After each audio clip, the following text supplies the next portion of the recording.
as a cold front approaches from the west. Stars and clouds mix tonight, feeling sticky, 68 to 72, and then going into your Tuesday around 90. We keep things very consistent, but sometime after 4 or 5 o'clock, there could be some showers or thunderstorms popping up along a frontal system. 88 on Wednesday, 86 on Thursday. Friday right now, I'm pegging it as the comfortable day, the pick day of the week, and going into your holiday weekend, I don't see any issues.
All right, good evening, Ham.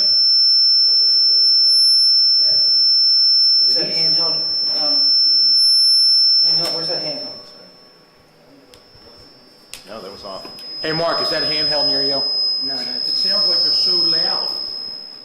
Sounds like the mics are so loud. Denise was just doing something. I don't know what she was doing. No. His handheld's off.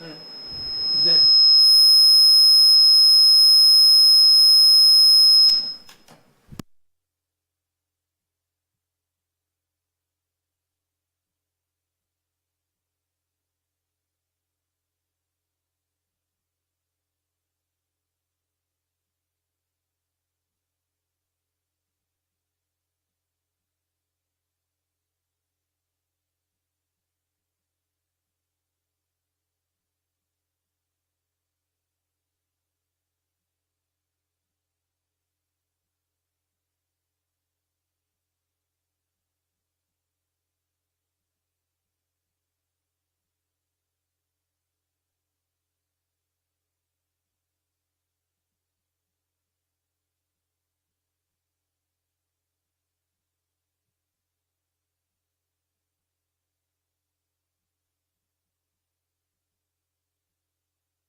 Let's try that. Testing 1, 2. Testing 1, 2. Seems like you got it, Frank. We're still. All right. Good evening, Hammonton. It's September 29th. It's our regular meeting for the evening, for the month. And I apologize that we're a little late. We were in closed session a little longer, and then now we have technical. Push your mics back away from you a little bit, everybody. Try to slide them back tonight. I don't know. Okay. All right. So we're going to resume the meeting. Roll call, please, Frank. Councilperson Virgioni? Here. Gribben? Here. Oliva is absent. Olivo? Here. Rodeo? Here. Willerman? Here. Mayor DiDonato? Here. Present also Mike Malinsky, Town Solicitor, Robert Batiste, Public Works Manager, Mark Herman of ARH, Town Engineer. Notice of this meeting has been posted and given to official newspapers. Please familiarize yourself with the fire exits to the right and rear of the council chambers.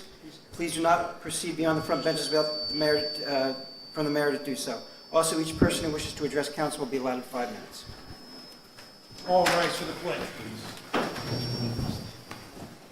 I pledge allegiance to the flag of the United States of America and to the republic for which it stands, one nation, under God, indivisible, with liberty and justice for all.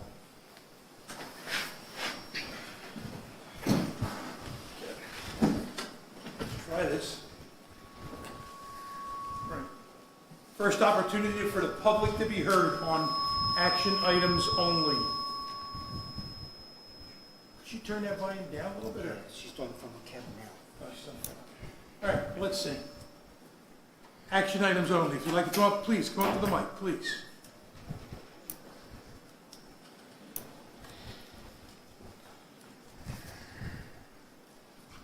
Thank you, Mayor, members of council.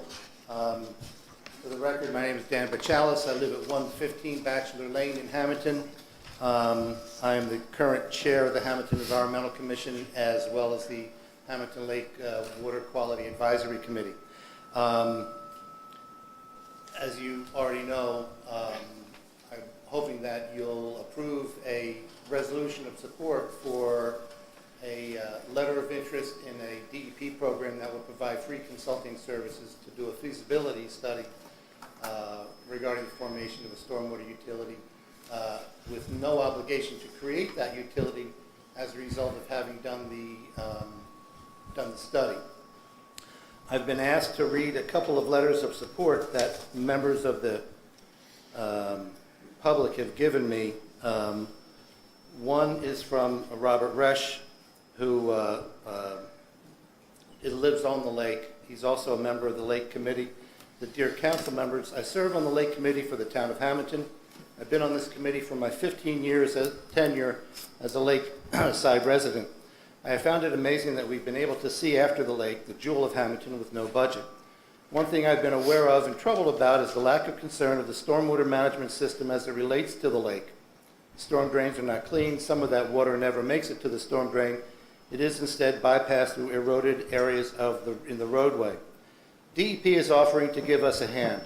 I would hope Council will see this as an opportunity that cannot be passed up. I'm the chair of the Art and Architecture Commission for the City of Philadelphia. Stormwater management is an important topic and needs to be solved before anything can move forward. Thank you, Robert Resch. Another letter from Lanela Cicero, also a member of the committee who also lives on the lake. I am an alternate member for the Lake Quality Committee and the Great Egg Harbor River Council Committee. I believe knowledge is power, and a better understanding of the Hammonton stormwater situation can only make us more powerful and scientifically knowledgeable about our best options in the coming years or decades. I've seen the water deluge in Joe Canal's parking lot, as well as the Hammonton Lake parking lots after a thunderstorm. Ankle deep is an understatement. Please agree to a resolution to seek more information. Hammonton is special. Respectfully, Lanela Cicero. And a third one from Donna Connor on 4th Avenue. Hammonton Lake is a wonderful resource in our community. To let this fall by the wayside is unconscionable. In my 30 years as a Hammonton resident, I have attended numerous events at the park with my children and friends. With clean water resources in peril throughout the world, let us not ignore our duty to Hammonton citizens, visitors, and our increasingly fragile earth. Please proceed with the feasibility study and reparations needed to save this Hammonton gem. So those are just a couple of letters of support that I thought we should enter into the record. Again, this is a no obligation study that the state is offering, similar to the services that were provided to the town as a result of our request for consultant services for a bike and pedestrian master plan element, which at that point in time the Department of Transportation provided.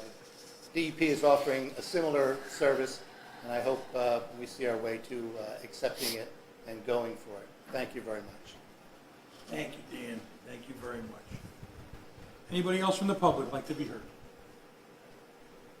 Action items. I was under action. This action you've already been taken, so Go ahead, please. I introduced myself. You all know me. I'm sure you're all happy, always happy to see me. Absolutely. Mr. Rodeo, I didn't tell you I was coming, but that's all right. I know you like to be pre-warned. For those of you who don't know me, I'm here anytime. I know that. I'm Bill. For those of you who don't know me, I'm Bill Capucci. I'm a lifelong resident of this town. You probably have seen my picture and name around. Just a little background. I've been involved in a lot of aspects of the building industry over the past 30 years. I serve on the board of directors of the New Jersey Builders Association, the Builders League of South Jersey. I'm on the leadership council for the National Association of Home Builders, and I also belong to a construction code officials. I tell you that before I start, so you know I do have a little knowledge about construction. I mean, construction projects have been a good life for me. I'm not against building. I mean, that's how I make my living.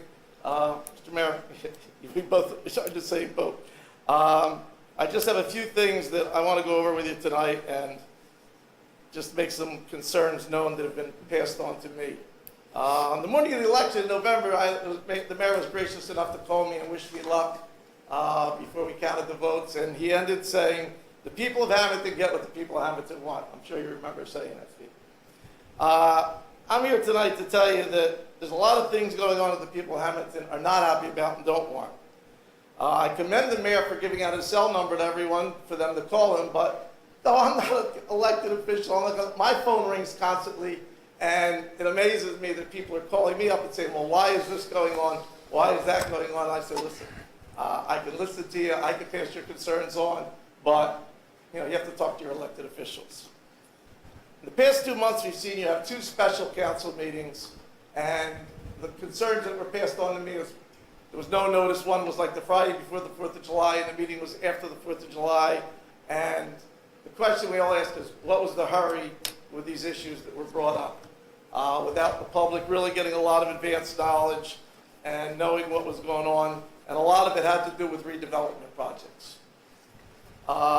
And the questions I'm getting answered, I'm passing on to you tonight for the citizens of Hammonton is, you know, say you're going forward, we approved 85 new apartments on 12th Street.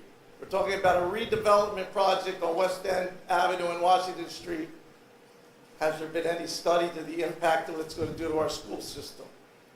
Has there been any study what it's going to, a traffic study? Most importantly, 2 years ago, Mr. Mayor, you sat there and told us if we didn't buy a certain piece of property, our sewer plant couldn't handle what we were doing and we were going to have a building moratorium. Now, we all know that how that played out, and that's just another lawsuit that's going on with thousands of taxpayers' dollars. So a lot of the questions I'm being asked is, why was the rush to push this through, and what are we doing to know that we're going in the right direction? One thing that I keep hearing from people is they're looking for open and honest dialogue. Now, Mr. Zuber will tell you, I know I drive him crazy with my Oprah requests, and he's very diligent in getting them back to me. Some of them I have to take into consideration that there's a lot of things on there that I wonder if it wasn't, you know, I know there's guidelines what is in executive session. And I know there's things that can't be discussed in the public, but when I look through those meetings, there's a lot of things that I wonder if it falls under those guidelines or just we didn't want the public to know.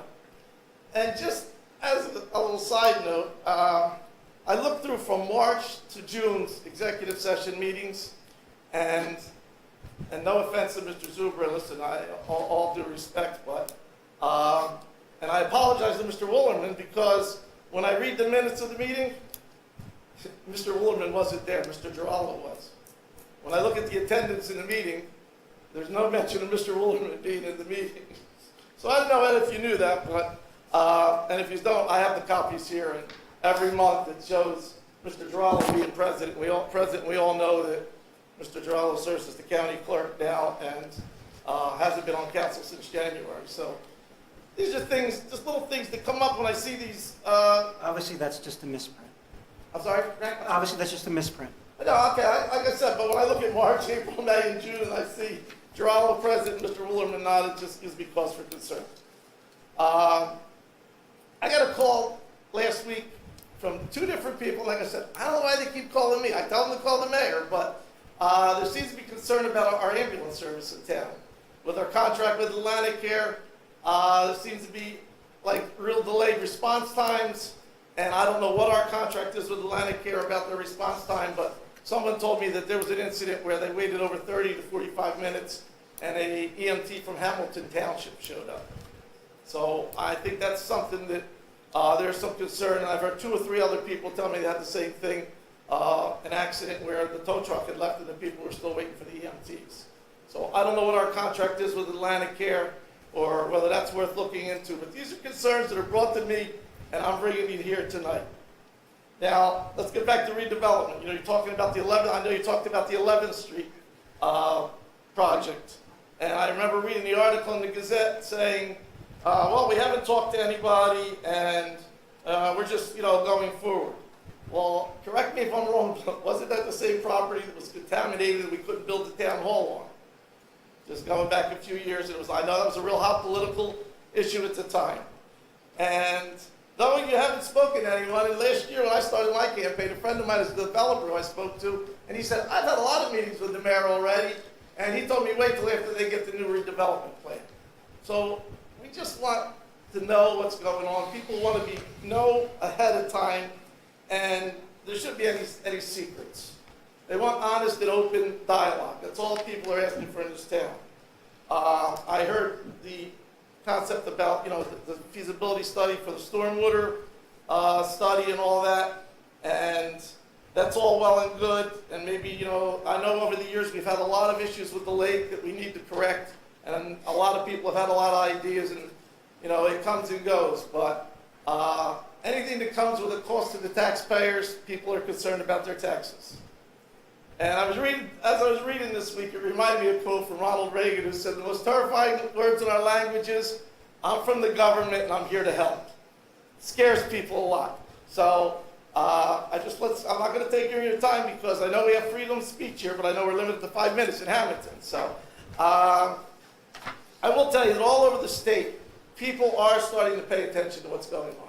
I'm in meetings up and down the state with builders, with development projects, and when their elected officials aren't responsive to them, and I've seen this in several North Jersey communities, that term recall starts popping around to elected officials, and nobody wants to hear that. So I just ask you, on behalf of the people of Hammonton, tell them to stop calling me, but also to have some open and honest meetings, and not everything seems to be done behind closed doors and in secret, and I don't think that's good for the public, and I don't think that's good for any of you people sitting up there. They want to know what's going on, and that's what we're asking for, just open and honest dialogue, and let's not keep things secret and push through, and let's move forward with a lot of public input and public hearings. I couldn't agree more. Thank you, Mr. Capuccio. And if anybody ever wants to call me instead of calling Mr. Capuccio, you can call me anytime. I tell them that all the time. 24/7, 609-517-6324. I'm in the bowling center. Come in the side door, you'll see my blue pickup there. I'm there from usually 7 in the morning till 9, 10 o'clock at night, 7 days a week. The door's always open. My office door is never closed, whether it's a customer, whether it's a town person, a citizen. We want your opinions. We have the answers. Everything we do here is very diligently. This council does think we spend a lot of time working on these issues, and I'm very proud to sit up here, not only this year with this representatives of Hammonton, but every year. So I thank you all. I thank you, Mr. Capuccio, and anytime, please call me, Hammonton. I'm here. I'm here. I'll talk to anybody. Mr. Mayor, just one other quick point. Continuity is important. You just can't choose to tune in the last 6 months or a year on projects that in a lot of cases have been going on for quite a while. The redevelopment of West End Avenue was a project that was started as a redevelopment district, I believe in the year 2002 or 2003, you can correct me if I'm wrong, and has been a process that this council and other councils that precede us have been dealing with over that period of time. So you have to have a continuity with the issue. Anything that came to a conclusion as a result of a builder's remedy suit and a new developer stepping in and taking a project that was languishing at a certain point in time is not a last-minute decision. It's the result of an organic process. The process on 11th Street, that process went through a complete vetting at the planning board on a number of occasions, discussed in a public hearing being held.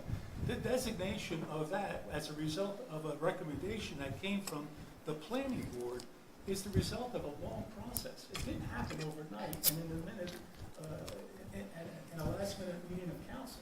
So, I understand what you're saying. Sometimes people tune in and they get a small slice of something that's been going on for a long while. But nothing was done that lacked transparency, believe me, in each of those processes. But thank you very much. Really, thank you, Mr. Capuccio. I appreciate you coming tonight, and that means a lot to us. Thank you. Anybody else from the public like to be heard? Come on. Wait, we're going to have you guys when we dispense with regular order of business, Steve, please. All right, seeing no one, I'll close that public portion. Can I get approval of the minutes of executive session July 25th, council meeting July 25th, executive minutes special meeting August 8th, and the regular special meeting August 8th minutes? Get a motion from council. So moved. Olivo first. Second. Second, Rodeo. Discussion on the minutes. With the exception of Geraldo. Yes, yeah. Just double check a few things. Thank you. Ed, you sat in the meetings, didn't you, just now that you were talking about? You were there in them all, so I thought. All in favor signify by aye. Aye. Opposed, motion carried. We're going to dispense with the regular order of business. Deputy Mayor Gribben has a presentation for the Demarco family. We want to bring the Demarco family up to the mic, please. We have a plaque for a very young lady. A very young lady. Please go to the mic. Can everyone hear me? No, it doesn't sound like that's on. Yes, we can hear you. Okay. Yeah, that's on. So, as the mayor said, tonight we are recognizing and honoring one of our town's septuagenarians, Susanna Demarco, who will turn 100 years old on September 2nd, next Friday. And so we have a proclamation on behalf of Mayor and Council that I'd like to present to you, her children. Whereas Susanna Demarco was born in Germania, New Jersey on September 2nd, 1922. And whereas Susanna Demarco was the youngest of 13 children born to Adolf and Catherine Eichinger. And whereas Susanna Demarco married Rocco Demarco and had 4 children, Emilio, Ricky, Ronald, and Karen. And whereas Susanna and Rocco Demarco raised their children on Basin Road in Hammonton, where they continue to reside today. And whereas Susanna and Rocco Demarco built and ran R.F. Demarco Nursery for many decades. And whereas Susanna Demarco enjoys baking, crocheting, and bus trips to the casinos, now therefore be it proclaimed that the Mayor and Council of the Town of Hammonton, County of Atlantic, and State of New Jersey recognizes Susanna Demarco on her 100th birthday. Congratulations.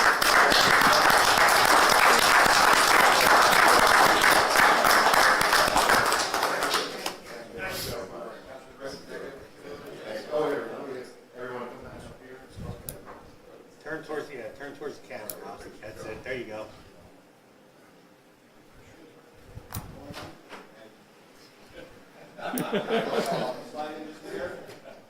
That's it. There you go. Good deal. Congratulations, congratulations. God bless. Come on, we say hello.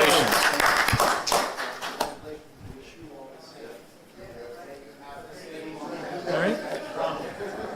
Next, I'd like to bring up Andrew Filipino with the State Police.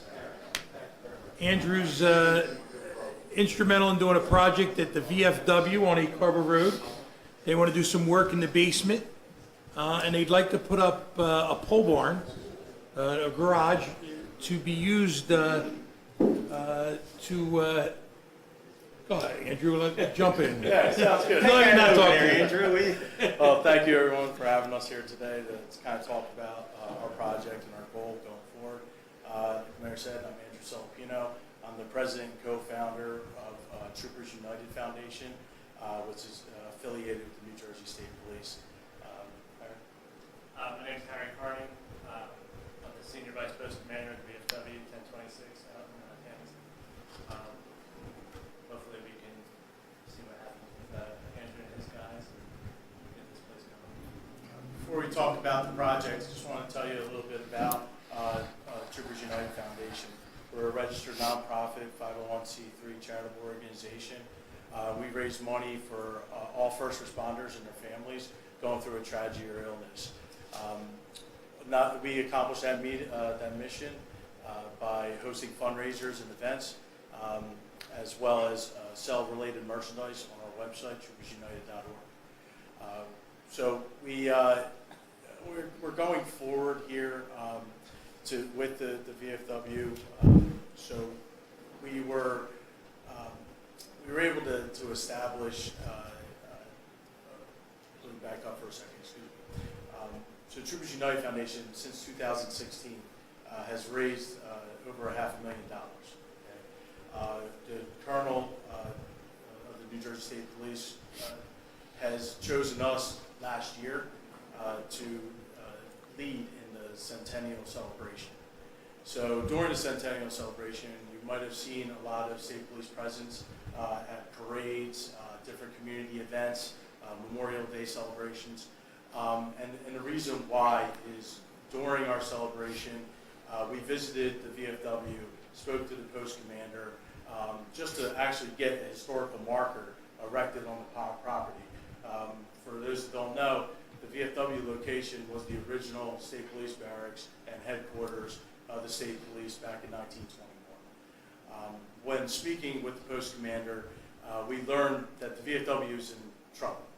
Okay, they are having a hard time paying their utility bills. Their membership is extremely low, and they are at this point in danger of shutting down the post.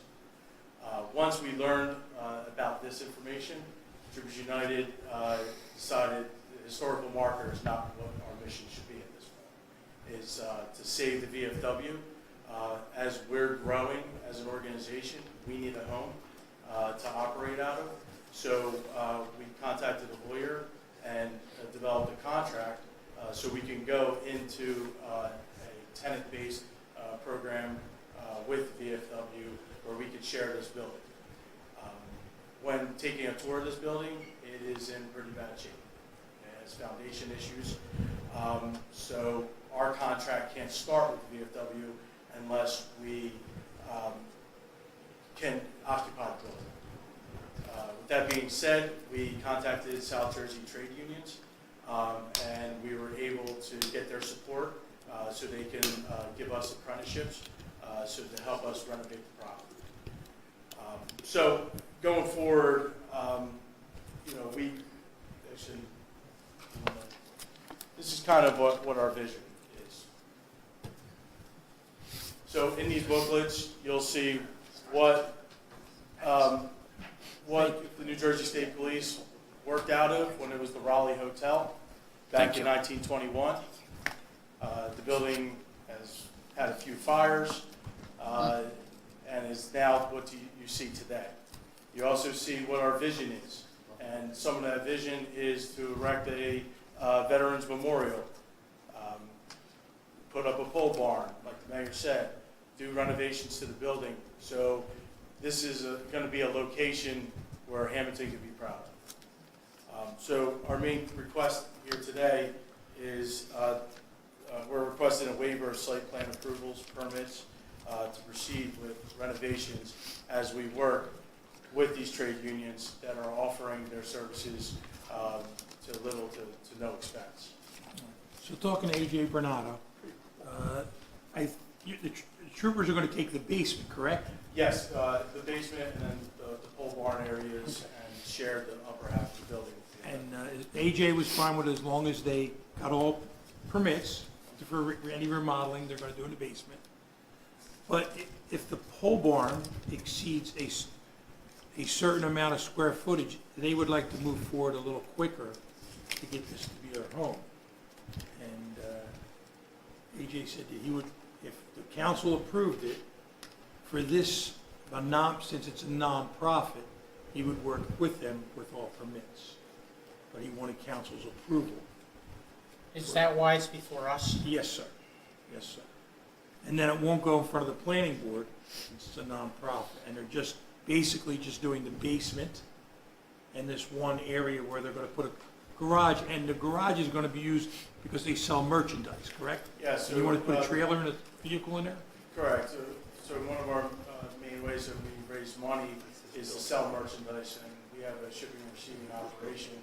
We're currently operating under Conex boxes and storage units. That building's beautiful. And we've completely outgrown that for the last couple of years. How many square feet are you looking for? I'd say roughly about 20 by 40, something like a 3-car garage, type size. Andrew, that's the picture in here, right? That's kind of something we're Yeah, dreaming just of. a bit, right, Yeah. gotcha. And then you can see naturally we can't, if Pine, you'd have to go maybe before Pinelands. Okay. If you're going to do all that tar that I see in the one picture. Yes, and then There is a parking lot there, and cars have been parking there for years. I don't know what the drainage would be. So we can't give you that approval, but I guess you could work with our building inspector. That's all part of, anybody can do that to remodel that building. This is actually the ask is here is the pole barn. Right. To go ahead for 20 by 40 or 30 by, I guess, no more than 30 by 40, right? I don't think so. Okay. One question, what is this, the brown in the back designate? Is the green grass? So the green is grass. So what we want to do is we kind of made like a mock fence around here. We've had some security issues with vandalism, burglary onto that building in the past. So we do want to fence in that back area. Since we have been operating out of the Conex box on location, we do find some people parking in the back of the building. So we want to kind of eliminate that. And the brown that you see is maybe doing a patio of some sort, so we can host some sort of an event or fundraiser that's outdoors. Thank you. Is there any kind of encroachment issues with the neighbors or anything with this? I'm sorry? Any kind of encroachment issues with the neighbors as far as coming too close to them? Or we're maintaining the sidelines you're supposed to? Yeah, so I guess we need to find out where our boundaries are. There's like a tree line that we got to determine. We believe it's on VFW's property. So before we do any kind of trimming or ripping out some old, dead trees, we would discuss to see where those boundaries Okay, thank you. Who owned the property? The property is owned by the VFW. It would remain. It would, yes, our contract would be, it would remain the VFW. We would go in as tenants in a long-term contract to be permanent tenants to them and renovate the property for them. And the pole barn will be detached? It would be detached from the VFW, and so we can operate, get shipments in, pallets. Right now, we're getting pallets shipped to my house, taking apart the pallets, load it up in a trailer, bringing it over, so. Have you, I'm sorry, have you looked at the, what the setbacks would be for the pole barn? And are you looking to be within code for the setbacks, or are you looking for a waiver of setbacks? I think we're looking for a waiver. So right now, this project, because we do have an engineer, we do have the iron workers that are going to help us secure this foundation. So we just kind of want to speed this process along so we can get to operate. That I don't know whether we have the authority to do. We don't have the authority. That's within the planning board's purview. We don't have the authority to give variances or No, we don't have the authority to do do. this. Mike, I'm sorry, I can't hear you. The planning we might not have board the is the authority only to do entity that. that has the authority to grant variances from our zoning regulations. We have no authority to usurp the planning board. But we can let them do the building as long as they stay within setbacks. Well, This is what AJ told me. As long as they fit within one of our site plan exemption requirements, Yes, then yes, they're not required to go before our planning board. correct. As long as they fall within a site plan exemption, which I'd have to look at, which I think is 175-50. But again, if they fall on a site plan exemption, yes, but that still doesn't mean they don't need to go for Pinelands, because it still doesn't. No, Right, we yeah, can't, you we might can't touch certify base. Pinelands, no. Touch base with Pinelands, SCD, and the county, because you're on a county rail. Because again, just the change of use by adding the additional tenant and everything else is considered development under Pinelands. We can't speak for, yeah, we can't speak for another organization, or we can, but we can offer approval contingent to the, Well, they can, again, the site plan waiver, assuming they meet the requirements Yeah. of our site, of the site plan exemption, and they're not, and they fall within one of the site plan exemptions, then yes, they'd only have to go, they can get a permit from the building department, and that would be fine, proceed forward. But if they don't fall within one of the exemptions, then we have no authority to say that go ahead and usurp the planning board, because they would have to they can ask, look, they can ask for a waiver of site plan approval from the planning board and proceed forward in that capacity, but we don't have any authority to. okay. So let's do it this way. If, Michael, if you could work with AJ and Andrew Yeah. and see if they fit within one of their criterias, that's a nice piece of property, it's a big Yeah. piece of property. I'm sure it does. If I'd have known about this ahead of time, I would have looked into it before Fair. No the problem. meeting. All right? Is there any question about the use? The use? The use is still, I don't No. think Or there's. you have Sales, you mean? one consistent use or two consistent uses? Well, I don't think, look, you have an organization, I don't think it's necessarily a use variance for two principal uses at the site. But again, I still need to look to see whether or not we fall on one of the site plan exemptions. All right, could you work with AJ and Andrew and get it done, Michael? Yeah. All right? All right, thank you very much. Thank you, sir. And good luck, we'll get it done. Guys. Thank you. Good luck. Thank you. Thank you. All right, do you guys want these, do you want these back? Can we, thank you. Thank you. My information's in there, any contact. Thank you, Andrew. Okay. All right, while we're on presentations, Dan, do you have anything else for? I know you provided it all to the council members. I don't have one. Can I have Here you the go. contact Here information? you go. I got. Give this one. Pass this one. Pass that one over. Thanks. I got it. It's okay. We got it. We got it. Thank you, Andrew. Thank All right. All right. Dan, do you have anything else that you wanted, anything else for a presentation? Other than on a different topic or anything? No, on that, No, I think, storm? I think I've given you what I can give you. You have the resolution. If you have questions that you want to address, I'd be happy to try to answer them. All right. All right, does anybody have any questions on this resolution? Now, there might be some different wording if you approve it, or you can change it, you can amend it. But what do we want to do with this, I guess, there's some, okay, let's catch up the taxpayer. There's some money out there, and correct me if I'm wrong, Dan, help me out. Come on up to the mic, Dan. There's some money out there to finish a study for stormwater. This has nothing to do with a tax, a rain tax, or anything else. It's to finish a study that was started that was incomplete. Am I correct? That's correct. A couple of years ago, we received a grant from the League of Conservation Voters Education Fund. And we contracted with a group, Princeton Hydro, to conduct a feasibility study regarding the formation of a stormwater utility. Not to create a stormwater utility, but just to look at the pros and cons, the pluses and minuses of the study, of such an entity. As I've explained in other venues, the state climatologist is, based on their research, showing that precipitation in New Jersey will, even if it doesn't increase overall, it'll be coming in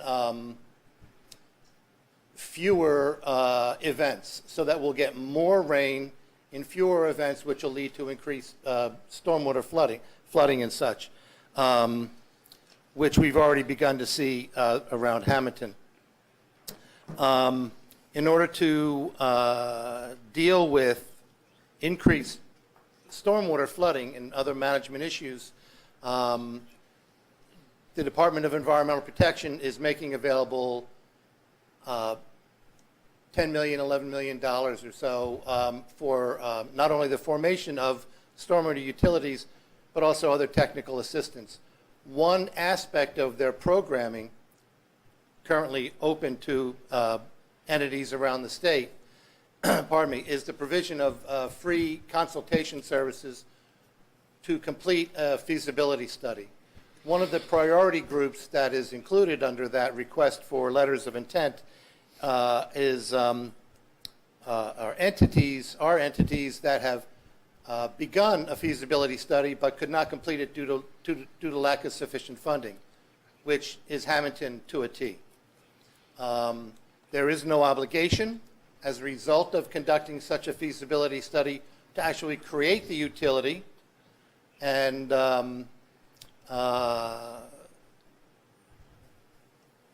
we've previously said that we wanted to get all the facts so that if the facts lead us in the direction of that, fine, but if they don't, then we don't have to do anything about it. The good thing is that we will have this study completed for Hammonton, which will take a look at where we are now, where we'll be going in the near future, so that if our situation changes, stormwater becomes more of the issue that we think it's going to be, we'll have the information ready to hand so that we can make sure that not only council members and members of,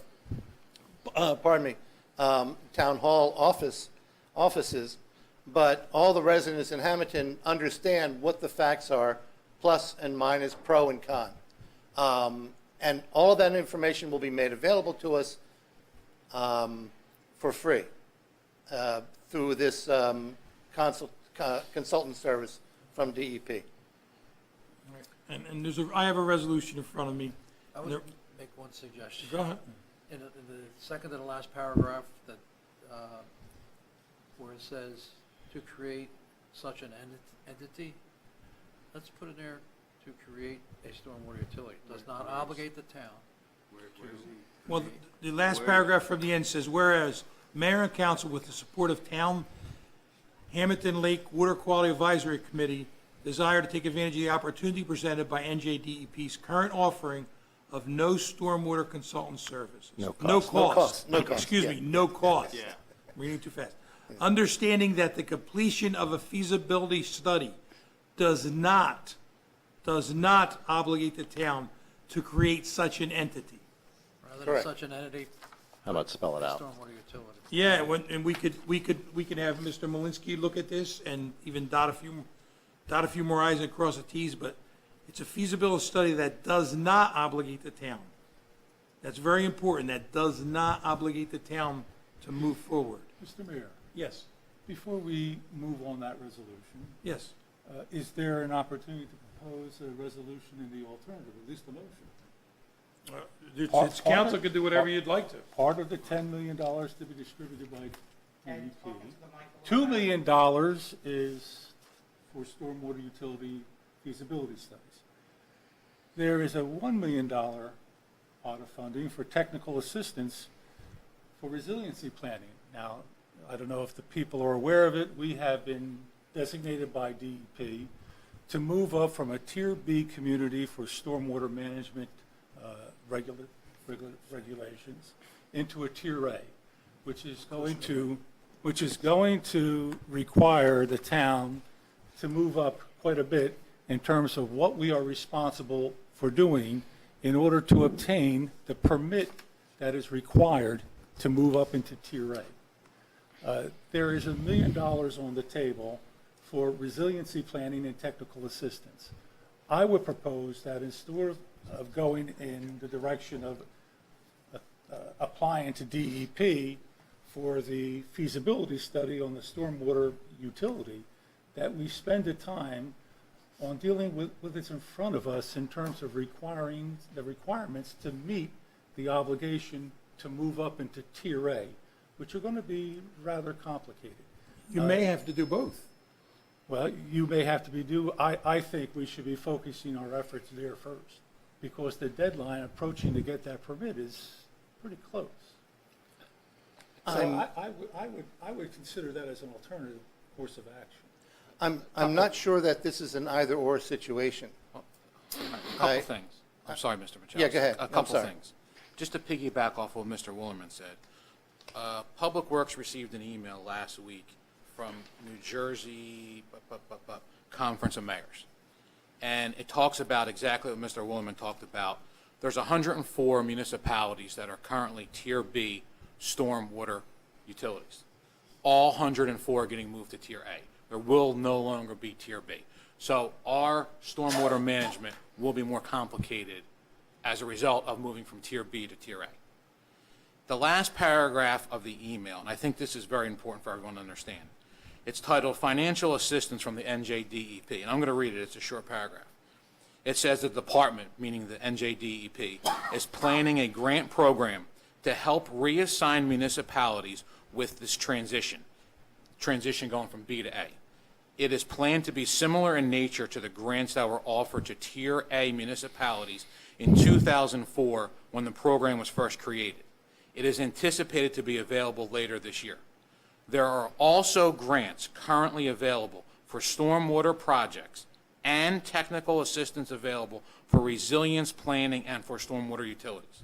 Now, one thing I looked up, resilience planning as it relates to this NJDEP grant program is specifically related to communities that were impacted by Hurricane Ida. So resiliency planning would not apply here, thank you. But the way I see this is you have two parallel separate programs being offered by the DEP.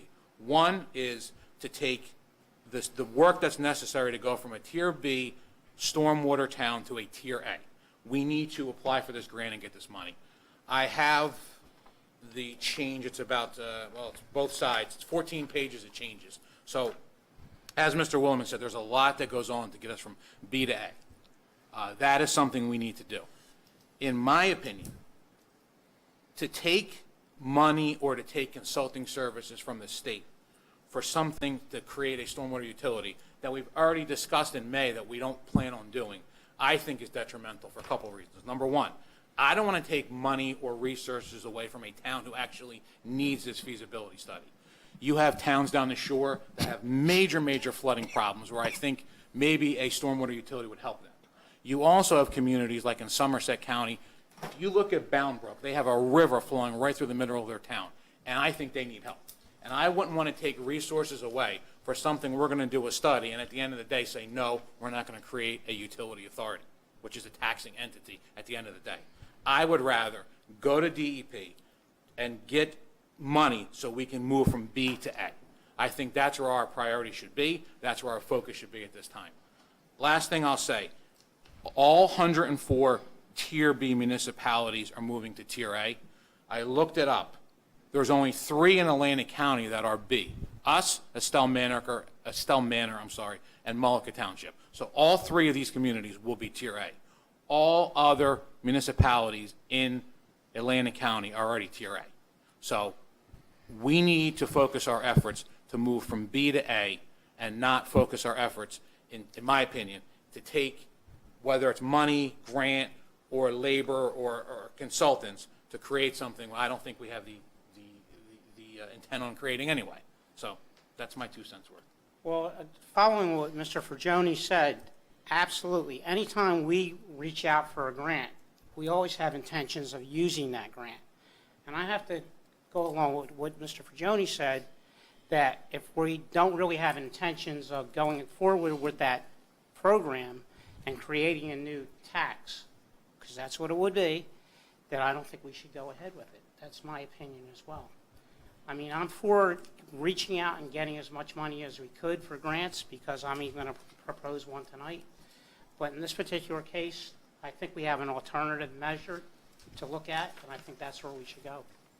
No, I'm sorry. Now, I know we don't have there's no motion on the floor, and I don't know whether we should be discussing it this way or not, but. Well, one thing, I'm sorry, Mr. Griffin, one thing that you need to realize, in order to go from a Tier B to a Tier A, here's the summary of it, because it's pages and pages of very complicated language, but here's the summary of it. A creation and implementation of a stormwater pollution prevention plan, creation of a dedicated stormwater page on the municipal website to house all the stormwater-related documents that are required to be posted, adoption of community-wide ordinances, implementation of community-wide pollution prevention measures, such as street sweeping, storm drain inlet and catch basin cleaning, and roadside vegetative waste management. And then it goes on, implementation of best management practices at all municipal maintenance yards, stormwater training for municipal employees, stormwater design review training for municipal engineers, and training for municipal board and governing body members, electronic mapping of stormwater infrastructure, and finally, stream scouring and illicit discharge detection and elimination. Now, a lot of this we are doing in some version. It's not that we're not doing it, but those are the things that we need to implement to go from Tier B to Tier A. And I believe that the money that DEP can offer us on the other grant is where our focus should be, and not on a feasibility study to create a stormwater utility. Go ahead. Okay, if I can respond to that. A couple of things. Number one, these two programs are not mutually exclusive. You can still go for the Tier B to Tier 1 study and on its own and get that money and do exactly what you're saying you want to do. The provision of no-cost consultation services is on a separate track, and that program is the applications, the letters of intent, are due September 23rd. Once the state receives those letters of intent from throughout the state, they may say, you know, Hammonton doesn't rise to our level of emergency or whatever, and they may not give it to us anyway. But they're 2 separate tracks. There are 2 separate tracks. I would also say that the fact that we did basically half of a feasibility study really did not meet the commitment we made when we started out, which was to get all the facts about this particular kind of entity so that we have full and knowledgeable and transparent government. It doesn't make sense, it doesn't make good governance to conduct half a study and say, well, you know, we don't have enough information, but we know we don't want to do it. It makes more sense to get all the facts from an entity that is willing to give us the help to get all those facts at no cost to ourselves, while we also pursue other very necessary kinds of studies and developments, resiliency studies that we know we need to do also. It's akin to walking and chewing gum at the same time. And I think we're more than capable of handling both programs as we move forward. I just respond to that, Mr. Mayor. I think we have two councilmen who want to weigh in. Okay, I'll wait. Go ahead. Deputy Mayor Gribben, go ahead. I was going to say that, and Mr. Bachalis didn't answer that. I don't believe that they are mutually exclusive. We could proceed to request funding for both of those studies. I think some important points here that shouldn't be missed are that this is at no cost and at no obligation. And I will say that I do not support the formation of a stormwater utility. And I do not support needlessly taxing our residents. I do support having all of the information and having all of the facts available, doing our due diligence, and fully understanding the issues, fully understanding the costs, fully understanding the benefits or the detriments, and I don't believe we met that with a partial study. So if this is at no cost to the taxpayers, if this is at no obligation for us to form a stormwater utility at the end, Correct. I don't, personally, I feel as though it would be good government.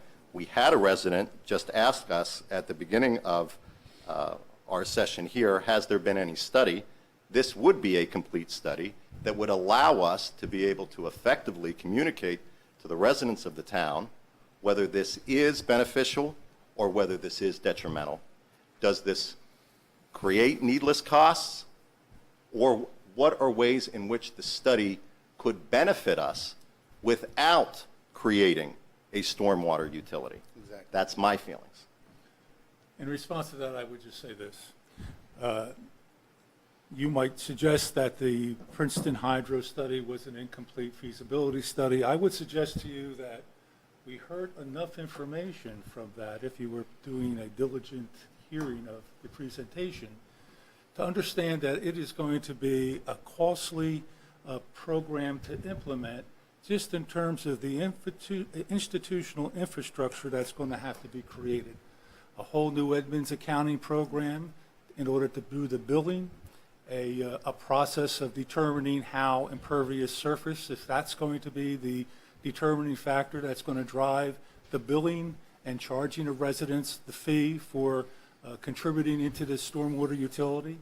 A system that I thought, right at first blush, in comparison to what you do with normal taxation, where you have a system of assessing property taxes, which there is transparency, there's comparable values for that property, and that there's a mechanism for taxpayers who feel aggrieved to appeal.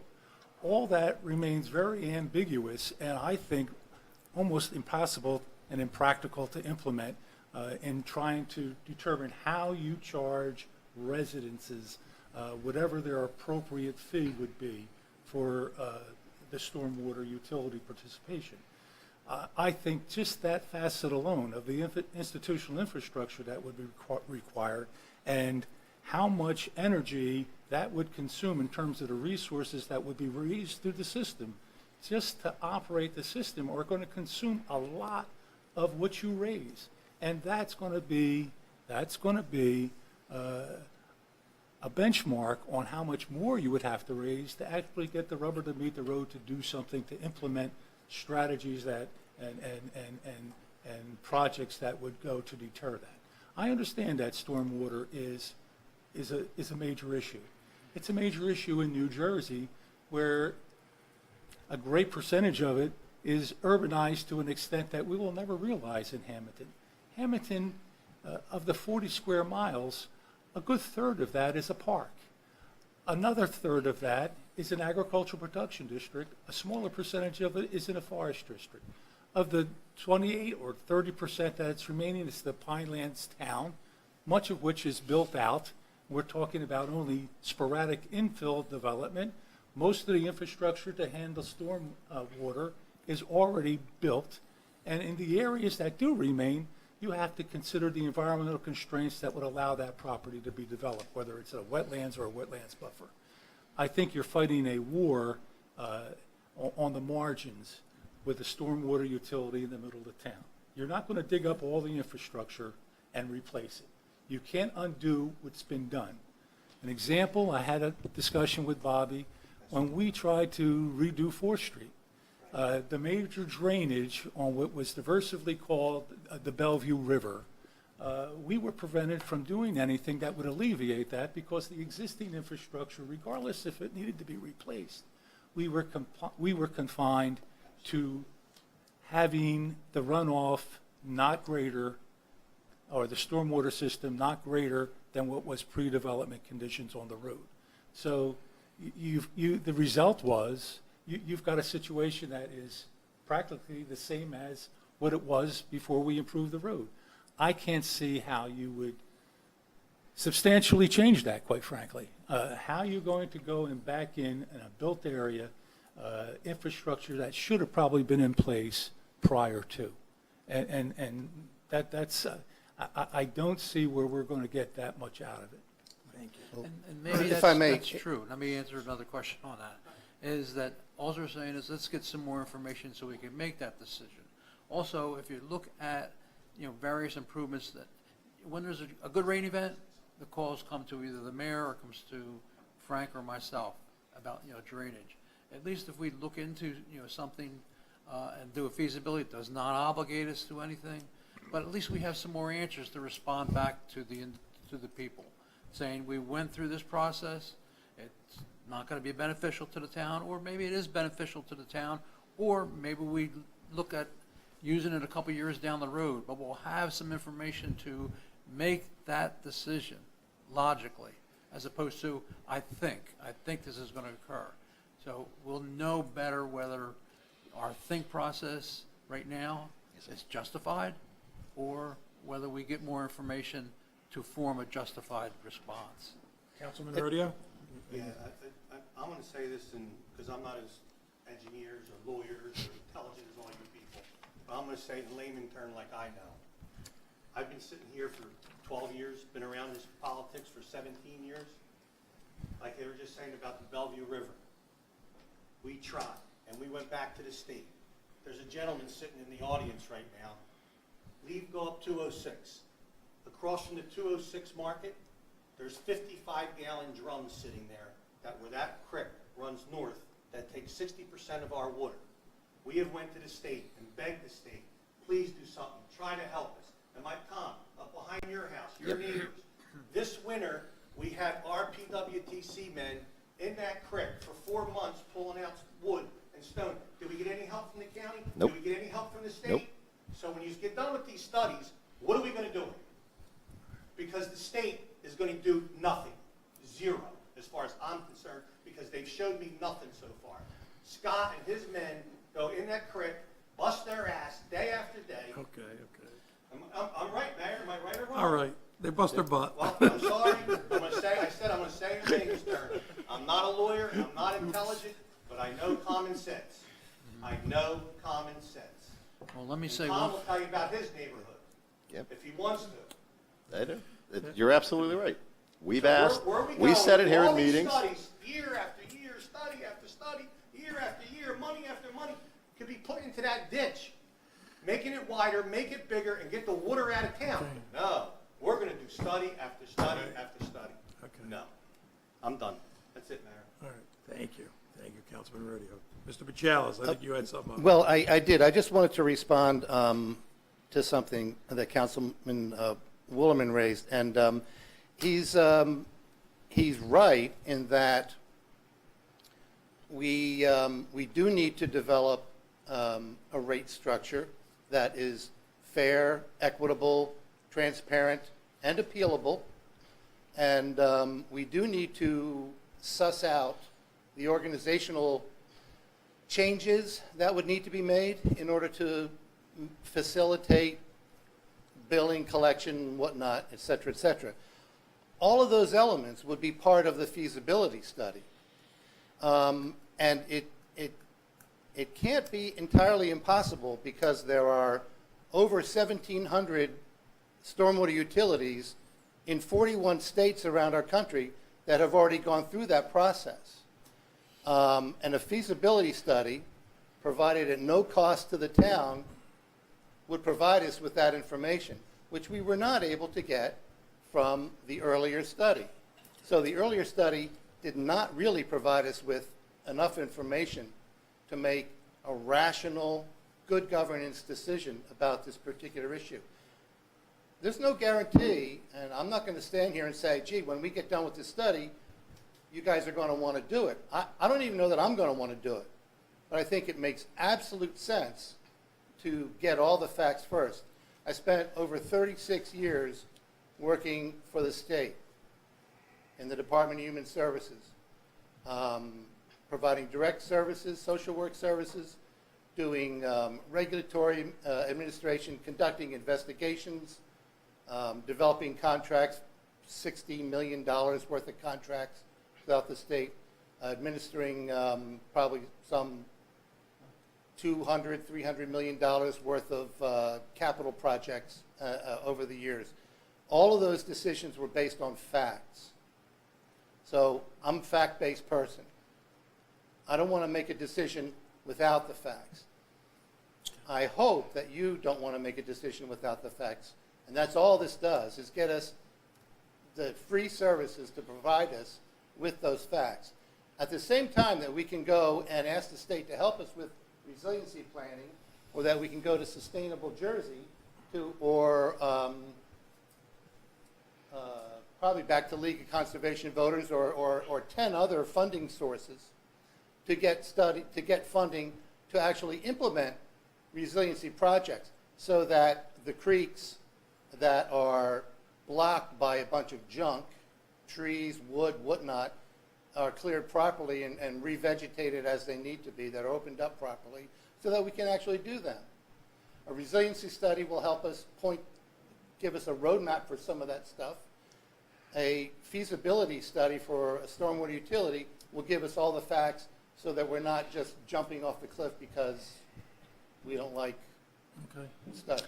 I think, I get your interest. Yeah. I'm 65. You were 37 years with the state. I was 7 years old when I saw them drums the first time. Okay. That's Yeah, but 58 years ago. Yeah. And you know what they've done in 58 years? Lou, if they've done anything, you live down that way. I'm sorry to bring your name up, Lou. all right. You live on that side of town. Never done nothing. But I'm sorry, but that doesn't have anything to do with what we're talking about. I want. Stormwater we're talking All right, about. let's, All all right. right, Deputy Circle Mayor back Griffin. here. Go ahead. I just want to say And then we're going to take a vote. that Yea or nay? I agree with Councilman Rodeo, and I appreciate his anger. I feel the And same way. And I don't disagree. Because The state they are my drags its neighbors, feet. and I see them every day and talk to them every day, and they've had to experience those issues. And I am also angry that the state and the county, after we've asked them, did not pony up and provide us with the help that we needed. I'm upset with our county leaders. I'm upset with our assemblymen. I'm upset with our state senator that they did not provide us, after numerous requests, for what we asked for. Do I think that we should tally up a bill and send it to them? Yes. For the amount of work that our men put in? Sure. I appreciate, and I have that same And I'll tell you one other thing that I live with. anger as well. I live off of where Mr. Williams is talking about the Bellevue River. 5 houses off of Bellevue Avenue. I live there. when the water cresses, for 30-some years I've lived there, when the water cresses, the water comes up to my front door. I have to live with that. I've called the state. I've called everywhere. I tried to get Bellevue Avenue shut down. You know what they told me? State road. We can't shut it down. So my house could get flooded, our neighbors could get flooded, and we're going to do more studies. All right. Sorry. Mr. Woolerman, go ahead. One last point. I Go to appreciate a vote. everybody's engineering sense that we need to have facts and empirical data before we can make reasonable decisions. That's generally true. But there are certain things that you can decide based on an intuitive understanding of the situation. This utility, whether we do it in a feasibility study or we implement it in its final reality, is going to be driven by impervious surface providing a revenue base that's going to fund the utility. It makes sense to me right from the very get-go that if you have a third of the municipality as a park, a third of the municipality as farmland with very little impervious surface, a portion of what's left as a forest district, which is not the preservation area, but it is the same reduced amount of development potential. The only thing that's going to carry the water in a town of 40 square miles is the existing built area. Is that going to generate enough revenue to make the utility, the stormwater utility financially viable? And the money does raise at that limited amount of area that we're talking about that has impervious surface to any substantial extent. Is that going to be sufficient just to pay for the institutional infrastructure of what's going to be necessary to establish and carry the stormwater utility in and of itself? It is a lot different than if we're dealing with a highly urbanized community in the rest of New Jersey, outside of the Pinelands. And it's telling that we're being asked to be one of the first ones to consider it, where all these other utilities, all due respect to how many exist in other states, none exist at the present time in New Jersey, the most urbanized state in the United States. Thank you, Mr. Woolerman. Yes, So please, let's let the young lady. Thank you. What I want to say Please is state that... your name and address for the record, please. Is this better? Okay. No, I need you to state your name and My address for the name, record. Yvette Guillermo, and the address is 100 South Hammonton, 100 South 2nd Street in Hammonton. Thank you. So I'm speaking as the owner of a wellness center, and also, I'm not the owner, I'm the director of a nonprofit, and also on behalf of the community that I serve, and as a mother. So I think that what I understand that in the end, the purpose of this is to protect the health of our families. And in perspective, I will ask for myself, if this is to protect the health of my children and our children's in the community, that it will be worth it to be paying more, to pay more taxes if we want to protect our children. And I understand this is not why we are here, but I just want us not to lose, to keep that in mind, that that's what we are talking about. We are talking about our health and our future, the future of our lakes, our rivers. I come also from Mexico, and in Mexico, we didn't pay attention. I think this is a very lucky country that has institutions that are protecting the waters and the rivers, because in my country, many of our rivers and waters are polluted. And I grew up in my, one of our friends in our neighborhood jumped in a river that was polluted, and he got a skin problem. So we are in a very lucky situation to have these kind of arguments, that we have institutions that are thinking about this. So I just want to put this in perspective. And the other thing I also want to say about when we don't see that the state or the county are responding, I think that the information might still be helpful for us to take our own, like what you are doing already. We can move ourselves, we can mobilize people and take action. And if I may, I would like to invite Jacqueline from the Pinelands Preservation Alliance, because I know she has more information that I know about the resources that actually Pinelands Preservation Alliance knows. So what are the kinds of interventions that once that we have the information, they could help us access? I know there is. So could you come, please? Come up, please, help yourself.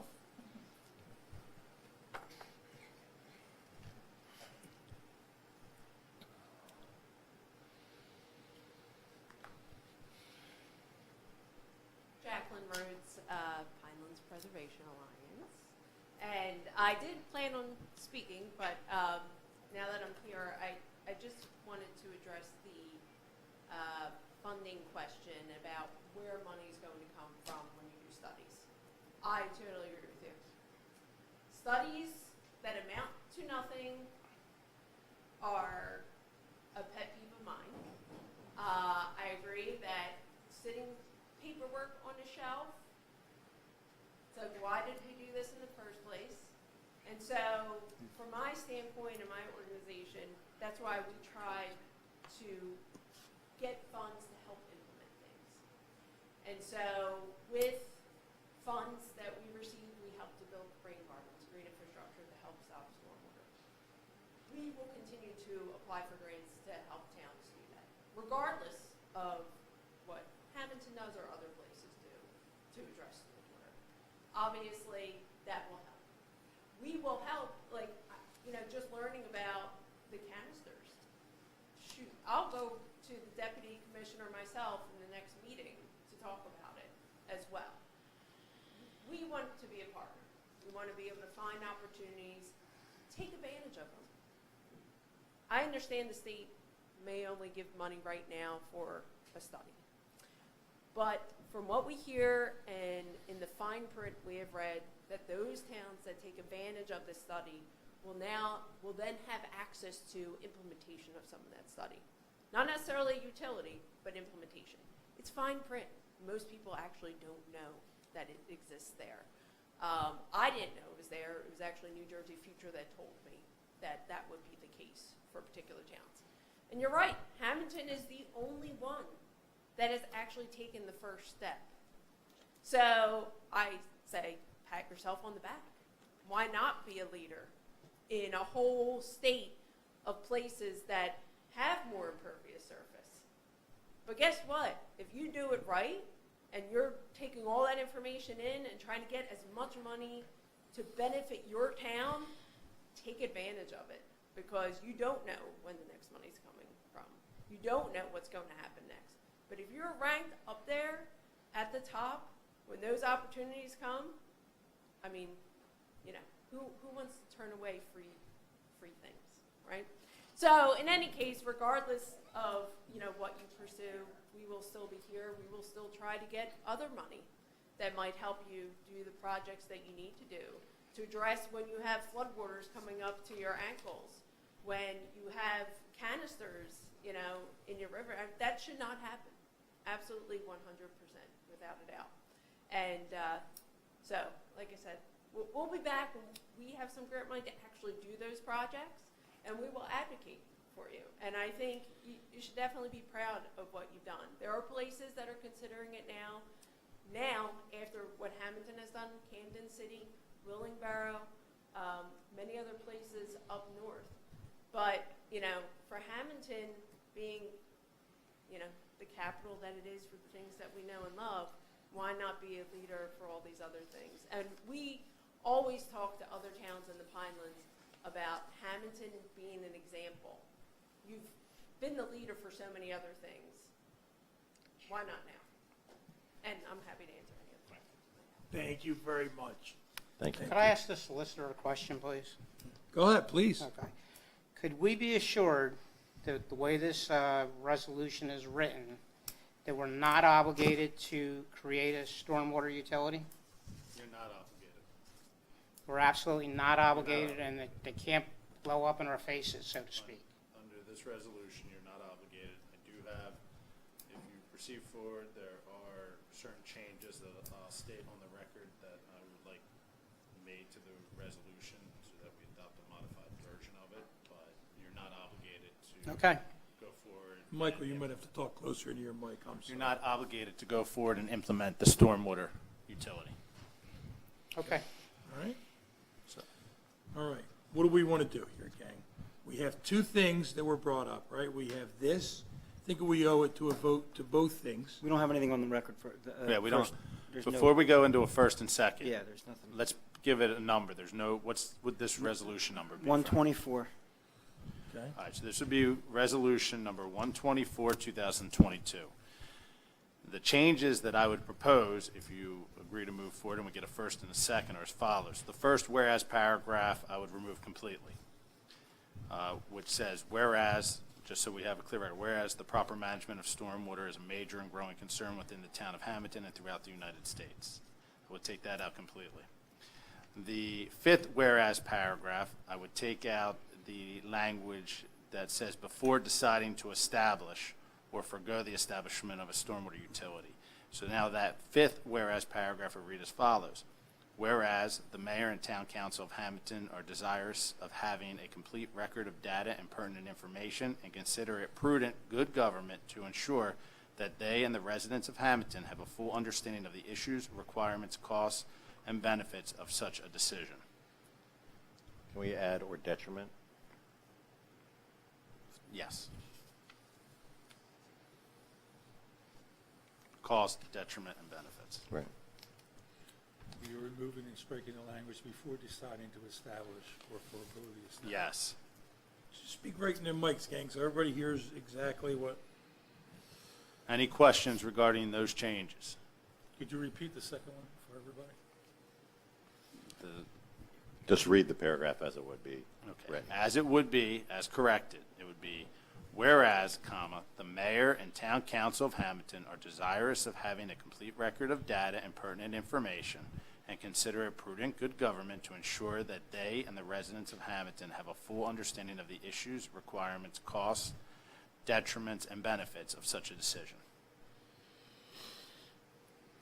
That would now be the fifth paragraph as amended, and the first whereas paragraph would be removed completely. And this would now be resolution number 124-2022.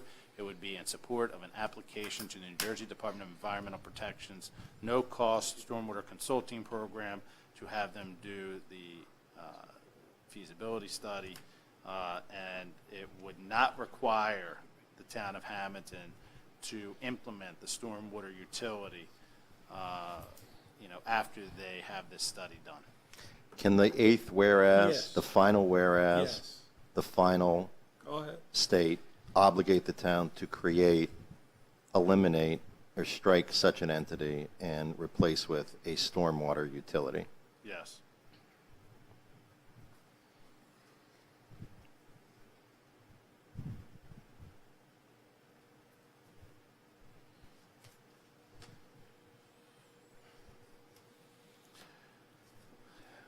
All right. So, getting back to your point, Mr. Capuccio, you're watching this sausage being made in public on TV.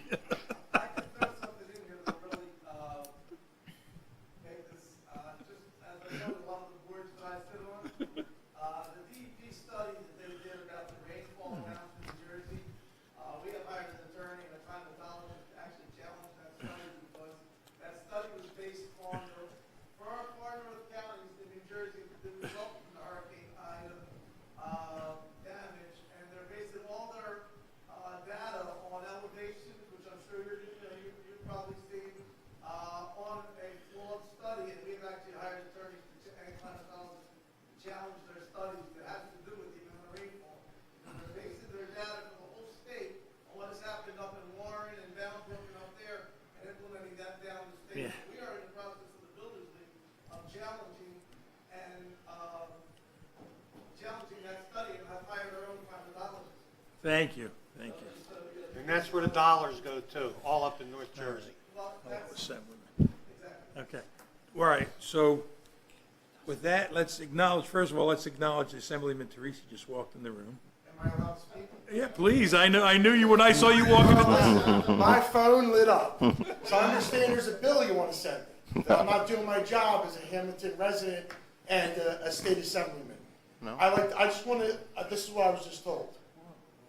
There's a bill, the state is not reacting, not doing their job, not cleaning up, we have this problem. No, no, the creek that leaves town No, for they the said past there was a 60 bill we years. should send our assemblyman to State Center. No, Nobody said nobody that? I said. said send the state. Mr. Rodeo made mention of the fact that the creek over. Right across from 206-1. Lou, will you help me here, Lou? Well, I just want to say They've been there for 60 years or longer. Wait a minute, let's everybody stay calm. I've talked to every state person. Oh my He God. fought over there, when we did Bellevue Avenue, he fought, and Okay. he fought the state to try to get the stormwater taken care of or made larger. And you know what they told us?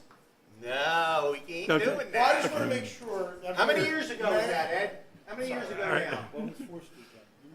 Okay, all right, 10 years let's, ago? now we're really making sausage, gang. Now we're really. I want to tell you all about it. Dan was sitting back here back then. Okay.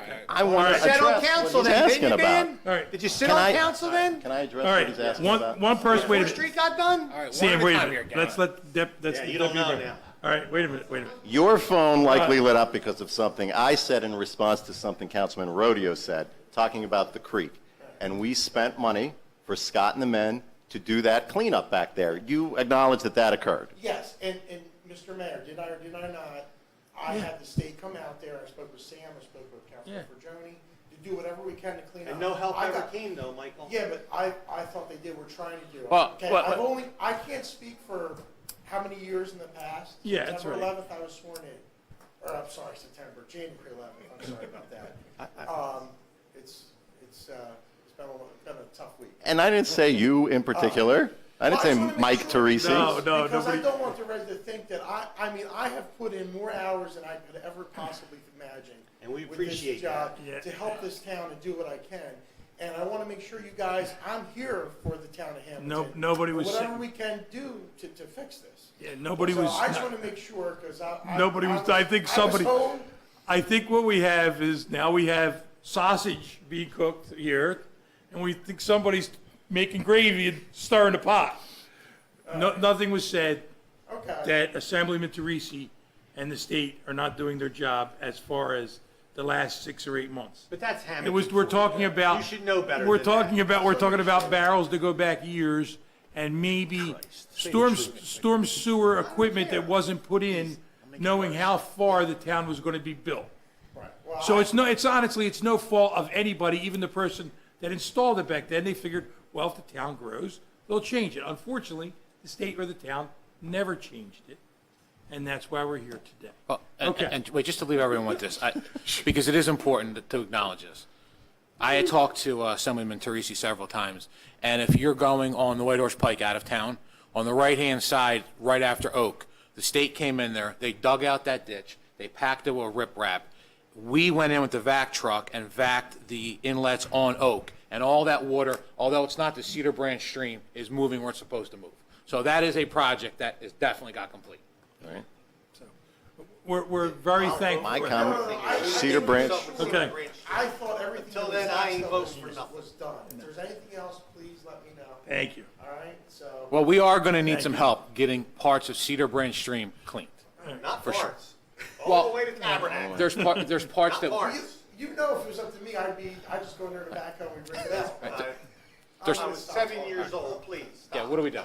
Okay. Anyway, Okay. I just want to make sure. Thank you. Because On the farm. it was bothering me. I got calls. You the man. You the man, a legend. I'm going home. All right. Are we still playing golf tomorrow? Are we still playing golf tomorrow? Yeah. We'll see. All right. I'm gonna play golf tomorrow. That's good. Okay. All right. Okay. Now, don't we think went that's over, it. we went over the, we went over the whereases. Does anybody want to make a motion to either affirm or deny going after this money to complete the study? I would make the motion in the positive. Yes. Okay. Okay. And then, so that, Would yes. would anybody like to make a motion in the positive to affirming that we go after these funds and finish this study, having said that we have no obligation, when the study is complete, to either implement the storm utility or not? That would be a separate action altogether. this, by voting yes, if you make this motion, it would only be to finish the study that is started at no cost to the taxpayers of the town of Hammonton. You're talking about this resolution. This resolution, As amended, Modified as we version. stated earlier. okay? So would somebody like to make that motion? I'll tell you what, the chair will make the motion for the first. I'll second. Okay, thank you. All right, so now we have a motion and a second. And then later we could take up, if you'd like to, Councilman Forgione. All right. So this way, I think the state deserves, or this way they know, hey, listen, Hammonton started, they either voted yay or nay to go further. Okay? All right. Any more discussion on the motion? Roll call, please. Councilperson Forgione? No. Gribbin? Yes. Olivo? Yes. Rodeo? No. Woolerman? No. Mayor DiDonato? I'm going to vote yes, but now we have a 3-3 tie. Doesn't pass. Doesn't It does pass. not Doesn't pass. Okay. Are we going to have an alternative motion for all? If you'd like to. Well, I don't have the benefit of a prepared resolution, but I would propose, or I would make a motion that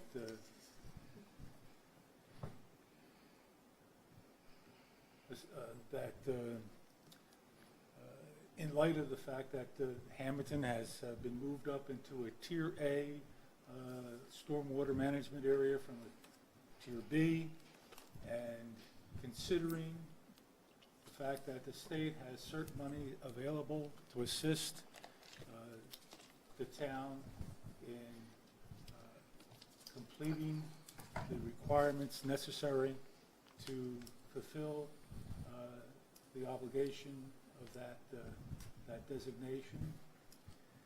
And whereas that comes at no cost to the town from what we can obtain from the information that has been provided to date, I would make a motion that the town make an application for the resiliency planning in order to implement the requirements of the Tier 1 community in order to get the required permits that are necessary that follow from that designation. Okay. We have a first. Do we have a second? Second, Mayor. Mr. Woolerman, will you help with filling out that grant application and Yeah, why not? sure, okay, all right. Help Mr. Batiste and the group, all right. Additional discussion on the second vote. Council's input.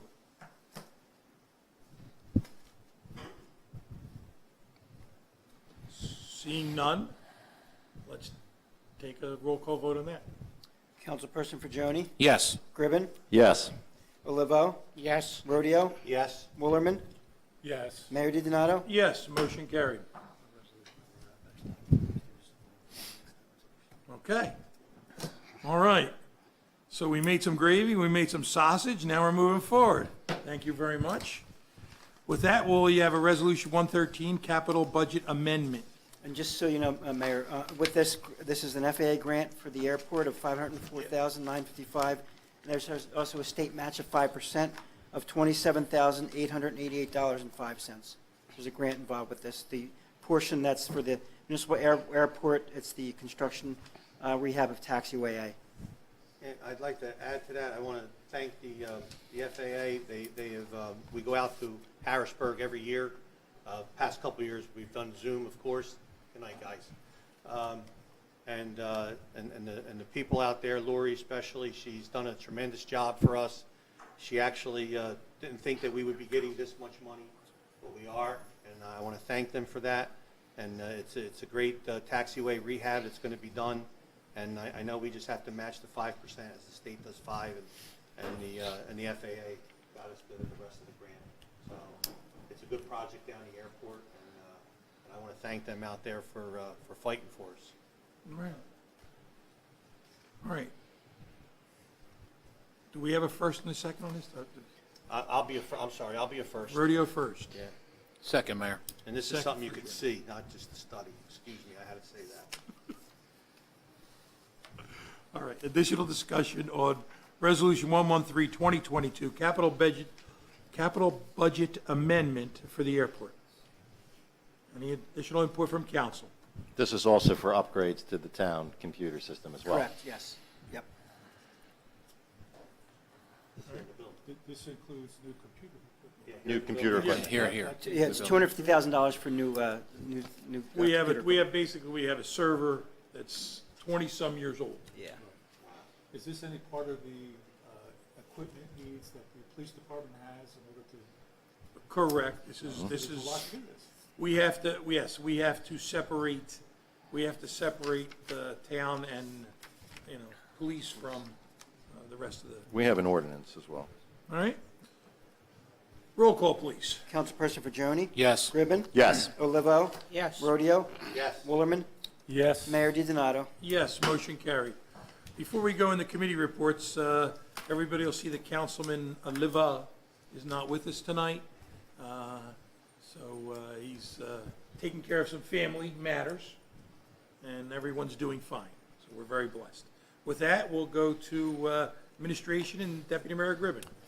Thank you, Mr. Mayor. There are some action items on tonight's agenda from the Administration Committee, which we'll take up at the appropriate time. The Admin Committee did meet on August 16th and discuss several issues. I have some informational items for the town. As many of our residents are probably aware, the mailing of tax bills occurred this past Friday, August 26th. The grace period as a result of that, and again, this was a delay from the county's tax rate, the grace period has been extended through April 30th of 2022, but payments must reach our tax office on or before that date in order for our residents to avoid paying interest, as interest will accrue back to August 1st.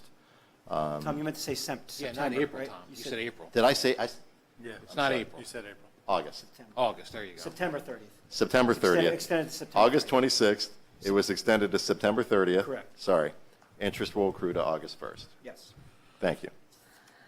Water and sewer bills are due at this time, and reminder notices for those have been mailed. We remind our residents that tax and utility payments should be made with a separate check. Some additional information items. Occasionally, we've been updating council and our residents on the conversion of our third floor office space to our Access Hammonton studio, and the renovations to that are proceeding. We will be painting this week, and we're working on the completions of the project, hopefully by the end of October, and that'll be ready at that time. As many of our residents, and I know that we've talked about it, as you can see right behind Town Hall, 224 Vine Street building has been demolished, and that is being cleaned as we speak. In addition, although we talked about it tonight, we will pass an ordinance on that resolution to our capital budget amendment, which, in addition to the improvements at the airport, does upgrade our town servers and computer equipment.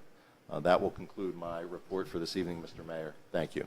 Thank you, Deputy Mayor Gribben. We'll jump over to business and industry. Councilman Olivo. Thank you, sir. So on Thursday, August 18th, there were 2 ribbon cuttings. One was held at 9 a.m. at Carmel Children's House, which is Catholic Montessori schools, the St. Joe Center. Unfortunately, I was not able to attend, but thanks to Frank Zuber and Denise Mazzio, filled in for our place because it was 9 o'clock in the morning. Unfortunately, I couldn't make it. There was another ribbon cutting on that Thursday as well at Glow Spray Bar, which is 15 12th Street, new business right across the railroad tracks. Coming up on Sunday, September 11th, Salon Suites will be holding their ribbon cutting at 900 12th Street. That's at 10 a.m. On Thursday, 9/15, that'll be the third Thursday for September. Their theme is Fiesta. That starts the first day of Hispanic Heritage Month. That'll last until 10/15. Come celebrate and experience food, art, dance, fashion, and music, and that's going to be on South 2nd Street. Also, the Green Market will again be on Horton Street that night. There'll be 58 Hispanic flags will be hung up in the downtown. We'd like to thank Scott Rivera and staff for taking care of that. Also thank the Health Coalition, who will be planning a lot of events through that month. Yesterday was Touch a Truck in downtown. It was a really nice event. I went there with my granddaughter. She had a blast, blowing the horns and everything like that. Couldn't be any better. Yesterday also, after that, I came over to here for the Puerto Rican Festival flag raising. That starts their events for the week. They'll also have continuations on Friday at their Civic Association from 5 to 10, on Saturday from 3 to 10, and on Sunday from 3 to 10. Then on September 17th, at the Mount Carmel grounds, the Hammonton Education Foundation will hold their Recycling Central. They do that every year, and that's from 9 until noon. There is a resolution that I'd like to see us approve tonight. It's for a grant application to the New Jersey DOT for safe streets and roads, and improve sidewalks, streets, and crosswalks. And it's in the millions of dollars, and if the state's giving the money away, I think we should be front and center and trying to grab whatever money we could grab. We'll do that at money grab, right? That's a U.S. Department. U.S. Department of, yes, I'm sorry, U.S. Department of DOT, correct? Thank you, Bob. Okay. There will be a 20% match of this, which we have to address at that time, depending on what funds we receive, and there's other sources for us to be able to pay for those funds. Something physical, Yes. not just a study. I'd like to thank Ron's Garden Center again. He is graciously donating 250 corn stalks and 52 large bows and install them by 9/13 in the downtown area to welcome the fall season in a festive way. We would like to thank him for his continuous generosity. And I know the mayor gave his phone number out, so I'll give my phone number out. But you can't call me in the middle of the night. And that number is 609-230-7091, and I do not mind a phone call as well. Absolutely Okay, not. so not 24/7 like the mayor is, okay? And you don't have to call Mr. Capuccio, but if you want to call him, I'm sure he doesn't mind your phone calls. But you could call me as well. And I don't know your number, so I haven't called you. But thank you very much. That concludes my report. Thank you, Councilman Olivo. And we were writing your number down, Griffin and I were writing it down. Now I have another one to remember and give out. Yeah, I know. We'll jump over to Quality Life and Education, Councilman Willerman. Thank you, Mayor. This is Jonathan's report that he was going to make tonight. First, for the quality of life, rounding out the summer, the Quality of Life organization had a rather quiet August. Upcoming, the Parks and Recreation Commission is working to hold a joint meeting with the Lake Water Quality Committee in September to discuss recommendations for spraying the lake with an aquatic herbicide to remove the bladderwort and other invasive plants. A meeting date should be available shortly. The Education Committee, with the school year fast approaching, we want to remind everyone of a couple of key dates coming up. Classes begin Tuesday, September 6th, with new student orientations as follows. This is save the date information for 2022. New student orientations. Hammonton High School, 9th grade and new students to the school, August 29th at 9 a.m. PAC. Hammonton Middle School, grade 6, August 25th at 10 a.m. auditorium. Grade 7, Waterford, and new students to the school, August 25th at 1 p.m. at the auditorium. Warren East Soy School, 2nd grade, and new students to the school, August 24th, 10 a.m. at the cafeteria. ECEC, September 1st, in classrooms. Pre-K at 3 o'clock, kindergarten at 4 o'clock. The new first graders to the school at 4 o'clock. He would like to wish everybody a happy start to the upcoming school year and to thank our teachers, faculty, and staff for working so hard to prepare classrooms for the upcoming school year for the students. And Mayor, if I could add a report real quick on the Historic Preservation Commission's Please. efforts. The commission has been working diligently to implement the grant that it has received from the County Cultural and Heritage Commission. They have been updating the online walking tour in conjunction with Stockton State College. I know Mrs. Donio and Barbara, as well as Jack, what's Jack's, the photographer's last name? Mazzio. Mazzio, there, Senior Moments, have been working diligently on that project. Also And Barbara Neary, you meant, right? Correct? Barbara? Yes, Barbara Neary. Also a long-standing project that the commission has had with trying to update and inform property owners that have property that is part of the historic inventory of property and sites that was done in the early 2000s. Project has been to try to send out letters with information from that inventory to the property owners, enlightening them as to the historical nature of the property that they own and live in. That project has been on their high priority list for a good while. And thanks to the efforts of Denise, Angela, and Barbara Neary, Angela Donio, Denise Mazzio, put a lot of sweat equity into that in order to get that project accomplished, and that has finally been realized. And finally, the commission continues to work with Matral Everett of Adams, Raymond, and Hagen to pull together a draft historic preservation element to the master plan. They have been working diligently with that as well. There is a link if anybody on council wants to monitor the progress of how they're working together with Mattel on that project. I will forward that via email to the council members. And with that, that concludes the report. Thank you, Councilman Willerman. We'll jump over to Public Works Transportation. Councilman Rodeo. Thank you, Mayor. We have two action items tonight that I'll let ARH, Mr. Herman, talk much more about.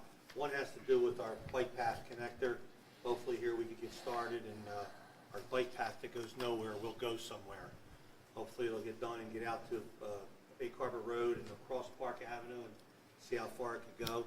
Our second one also is actually in the same area, right there on 11th Street where the bike path actually begins, coming back towards the railroad.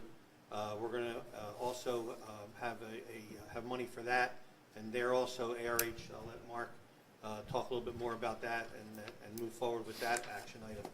The 7 items that Bobby has to talk about in his report as far as the public works side, I'll just review. I'll just leave.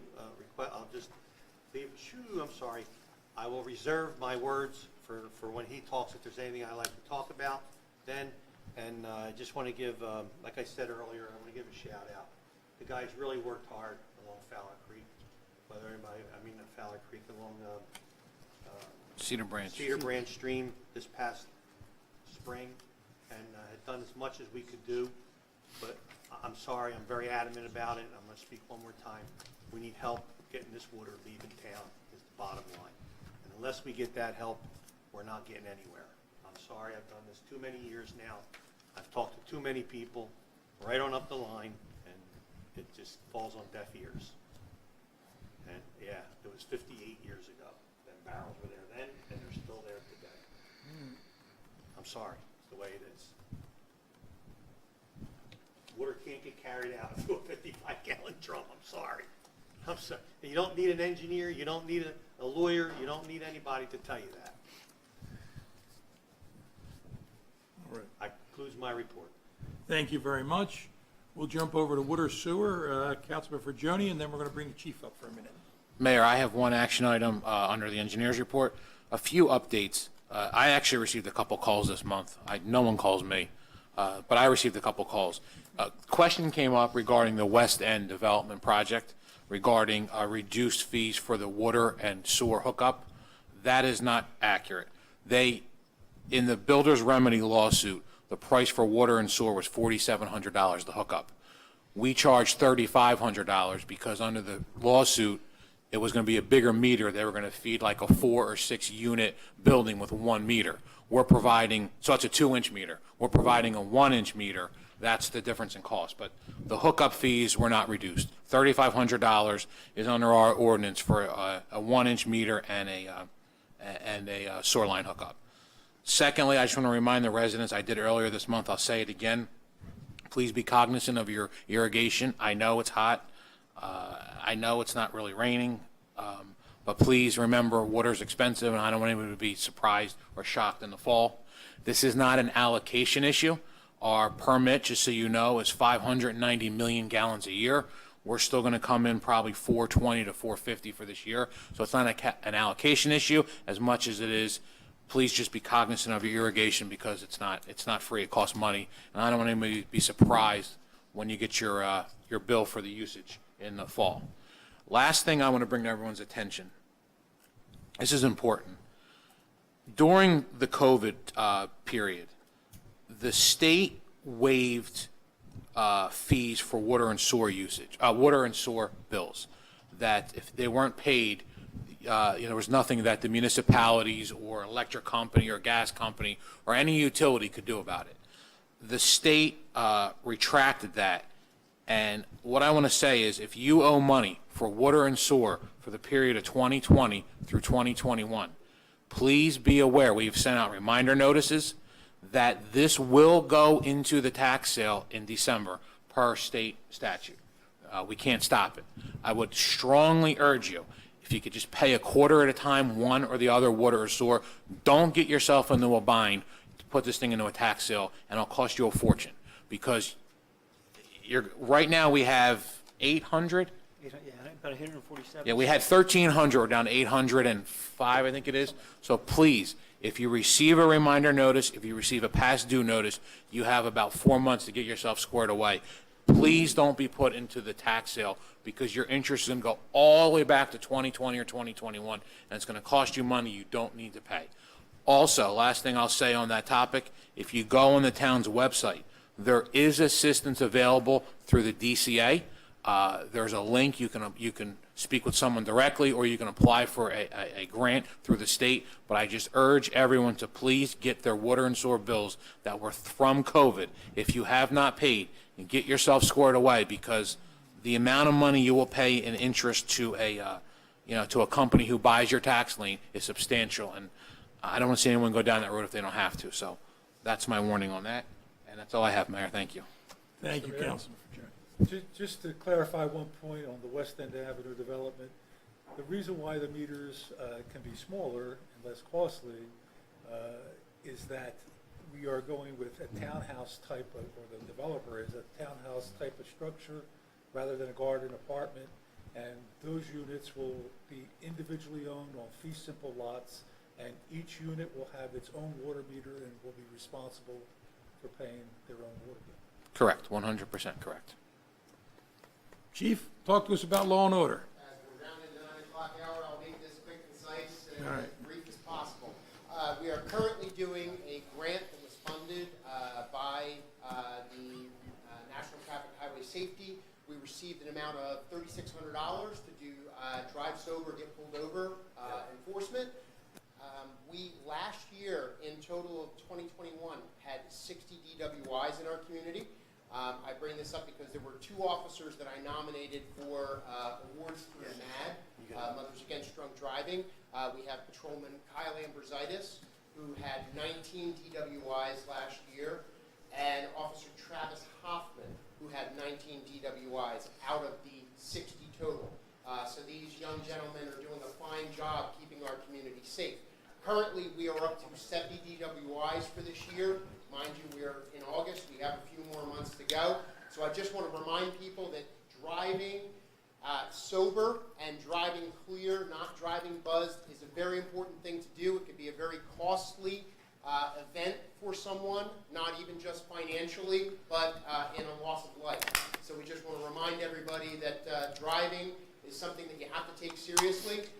With that in mind as well, as we said, back to school, we're going to have a lot of parents dropping children off. There are regulations that we have out there about no U-turns, about places to park, no stopping and standing so that we can keep our area safe. There'll be crossing guards out there. Please listen to their direction as they are safely crossing children. And in conjunction with the school, this year to augment the police presence that we have in our school district, we're working with our Hammonton Board of Education. We are going to hire 2 Class 2 officers that are retired. They will be fully trained, seasoned officers coming back as Class 2 officers that will be stationed in the Warrens East Soy Elementary School and ECEC jointly between those 2 buildings. I think it would be another great thing for our community to keep our community safe. Instead of having a security force in there or having someone temporarily in there, we'll have well-trained, seasoned, retired officers that will be, in fact, doing the same thing that our fully sworn law enforcement officers on the road are doing. They'll be responding to any incidents within the school, still handling those calls. And the added benefit for our community is when we have our community events, which we have a few of them here in the community, right? So if we have a parade or event like that, those Class 2 officers would be able to be out there on the streets with us to help to keep our community safe and protected, not just a Class 3 officer that would only be used within our school district. So we have proceeded with that. We're looking to, I have 1 person on the agenda for this evening as a hire, and still looking for a couple other additional candidates that may be interested. If they are retired law enforcement within the past 3 years, we would be able to waive them from a full-time retired officer to a Class 2 officer. With that, the other things we have, hopefully people will come out and celebrate our Puerto Rican heritage for our community. We had the flag raising on Sunday, and it's great to celebrate our Latin culture of our community. We're not just an Italian community. We have a very large Latin presence in our community, and it's great to embrace that, the music, the food, and the friends. It's a great thing, so hopefully we'll see you out there for that. And just wrapping up with a couple other things, we will be doing another medication collection on the 17th of September. That'll be in conjunction with the Hammonton Recycling Central, the shred event at the Mount Carmel grounds. So please bring out any of your unused, expired, or unwanted medications. We will be collecting them and safely disposing them to protect our community and our environment by doing so. And I think that's just about it, other than we'll probably see some structure change within our agency. We're looking to move some people up through the ranks in the next month or so as our finances and our test results come out. We, as a civil service community, have to wait for some testing on some things, and we're also waiting for the entrance law enforcement exam results to come out to backfill positions that we've had through attrition. So that's some of the things that we have on the horizon here at HPD. Just doing a fine job making sure our community is safe and well protected. Thanks as always, Chief. Great job. Keep up the good work. With that, we'll go to the engineer's report. Mr. Herman. Thank you, Mayor. Item 1 on the report pertains to the bike path project. As you know, we have $745,000 in grant money to fund the next portion of the bike path. So we've prepared a proposal to do the design work from the current end of the bike path to the park, the intersection of Park Avenue and Egg Harbor Road. The project's going to need to go to the Pinelands Commission, DOT, as well as the county. So there's quite a bit of work involved to get there. The survey was authorized before, has been completed. So the scope of the work that we've proposed, the cost of that would be $26,000. Again, that's for the plans and specs, applications, and bidding services for the project. So we would request. Mr. Herman, Yes, just a little pet peeve of mine. Of the 26, how much is involved, if you can give us a guesstimate, in going to the Pinelands to getting there in Vermont? Our maybe about $4,000 effort on our end to do that. Yeah, it just, I said it in the committee meeting, I'll say it again. It strikes me we're in a developed community that it's in compliance with the minimum standards of the comprehensive management plan.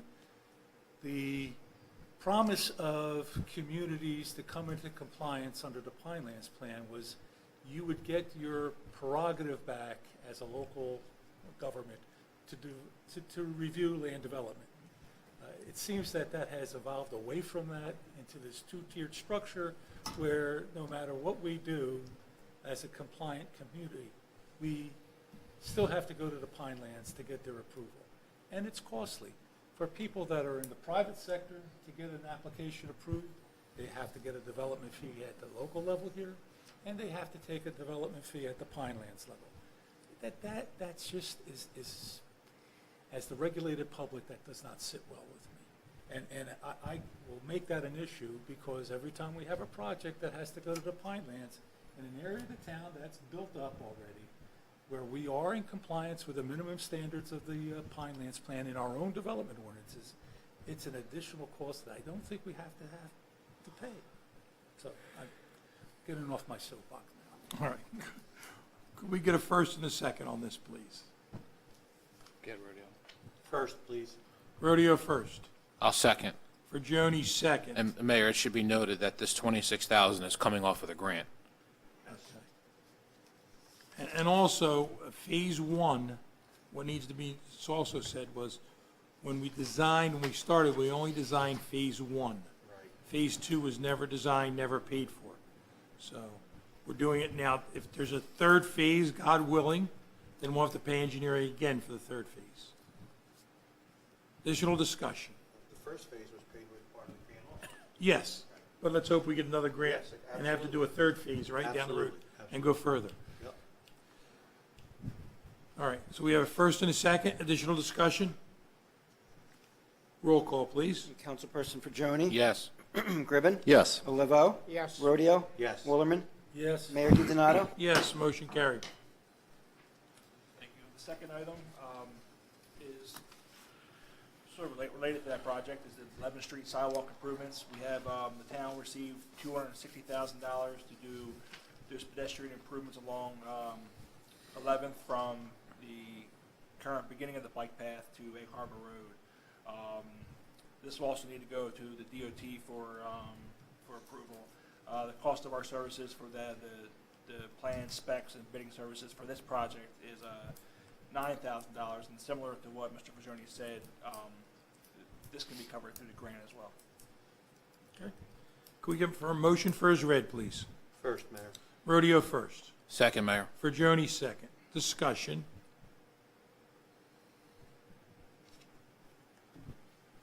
Okay, this was also, like we say, a grant. Improve sidewalks, trying to get out to the ball fields on 11th Street, little by little. Roll call, please. Councilperson for Joni? Yes. Gribben? Yes. Olivo? Yes. Rodeo? Yes. Woolerman? Yes. Mayor DiDonato? Yes, motion carried.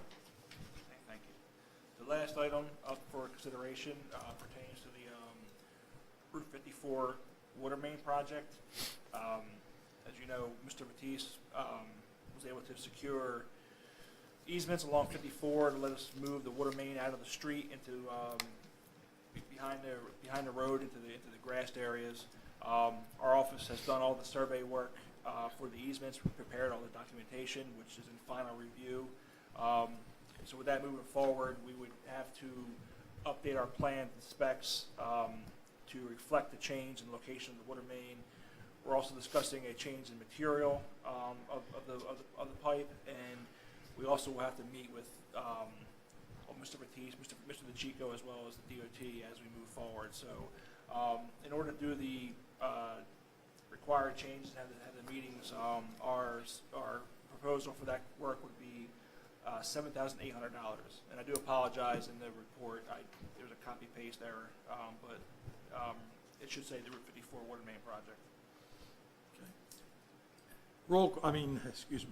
Motion from council, please. Motion, Mayor. For Joni first.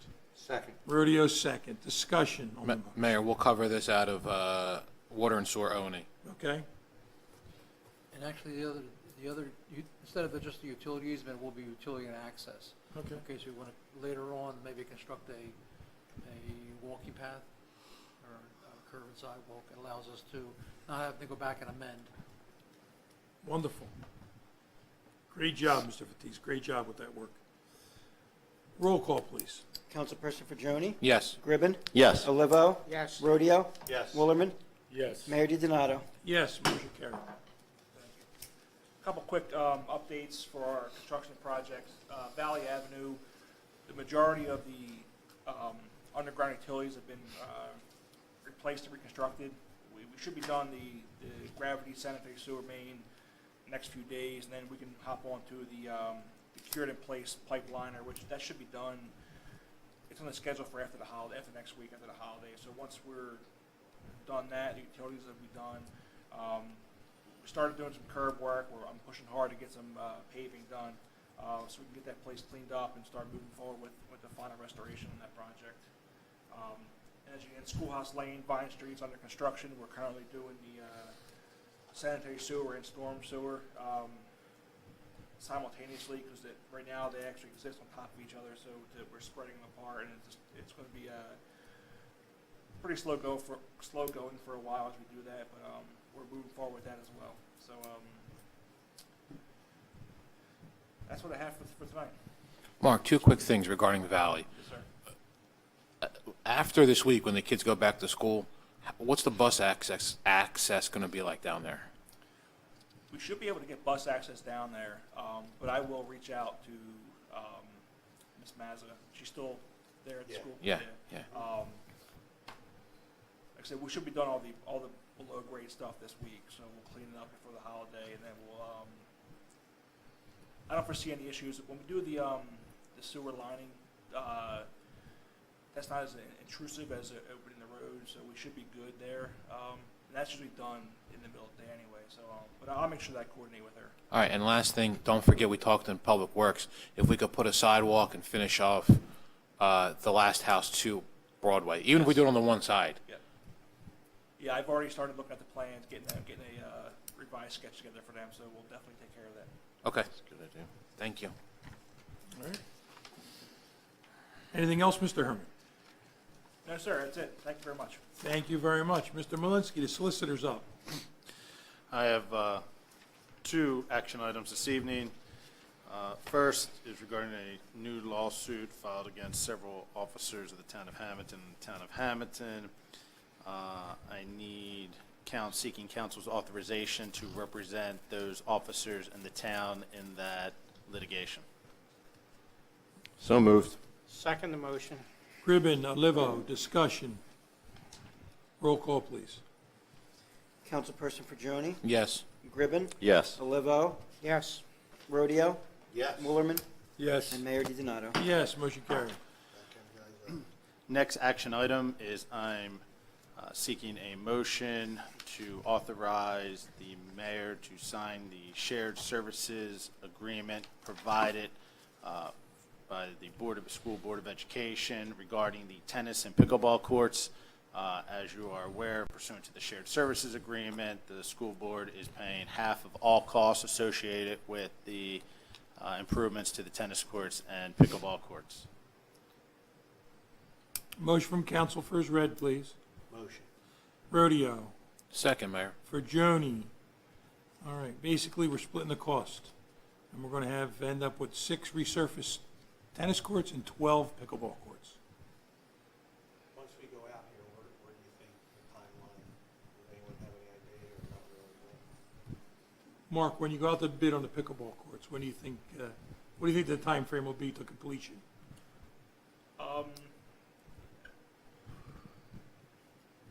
Probably take about 45 days to do all the work, I would think. Probably maybe a little less if we're lucky. A couple months, maybe 2.5 months total. So we're hoping to get it done this fall? Yeah, I definitely. That's the plan for sure. Okay. Yeah. But we had a couple of the reason why I asked, we had a couple of residents come to Parks and Recs asking where were we at, where were we going. And we kind of told them by the end of the year, so it sounds like we for did sure. the right Yeah, thing. for sure. Okay.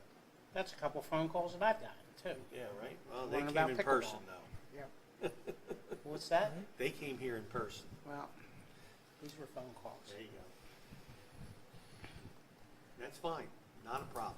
Just like Mr. Capuccio comment, not a problem. Right. You can say something, go ahead. No, please, let's finish the meeting. Please, yeah, let's go. Where were we at, Michael? Please. We got a first by Rodeo and then Pajoni. We need a roll call. Roll call, please. Councilperson Pajoni? Yes. Gribben? Yes. Olivo? Yes. Rodeo? Yes. Woolerman? Yes. Mayor DiDonato? Yes, motion carried. The next items I have are just informational. Again, with regard to the 12th Street development, I want everyone to be aware that there was an ordinance adopted on December 19, 2016, regarding the expansion of that apartment complex. Specifically, it was called the Inclusionary Development Zone. It's set forth in section 175, 158.1 of our ordinances, and it dealt with the expansion of that apartment complex along with the affordable housing that it was going to provide and the restoration of the existing apartment complex. That ordinance had a first and second reading, and that ordinance has been part of our town ordinances since, at section 175, 158.1, since 2016. So they were required to construct that addition or the proposed new buildings in accordance with Exhibit A of that ordinance, which set forth the number of units and the proposed buildings. So that was done back my first year as solicitor back in 2016, because at the time we were involved, as you're well aware, in litigation with Fair Share Housing, in which almost all the municipalities of the state of New Jersey were sued back in 2015, and that was one aspect in which that council at the time in 2016 could address part of its affordable housing obligation.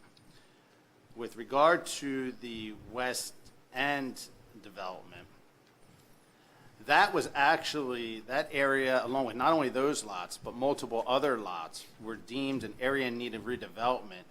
And a redevelopment, this was a plan that was done by Caribation and Eddington, and a redevelopment plan was adopted back on March 22nd of 2004, which, to give you an idea, I wasn't even an attorney yet in 2004 when that was adopted, okay?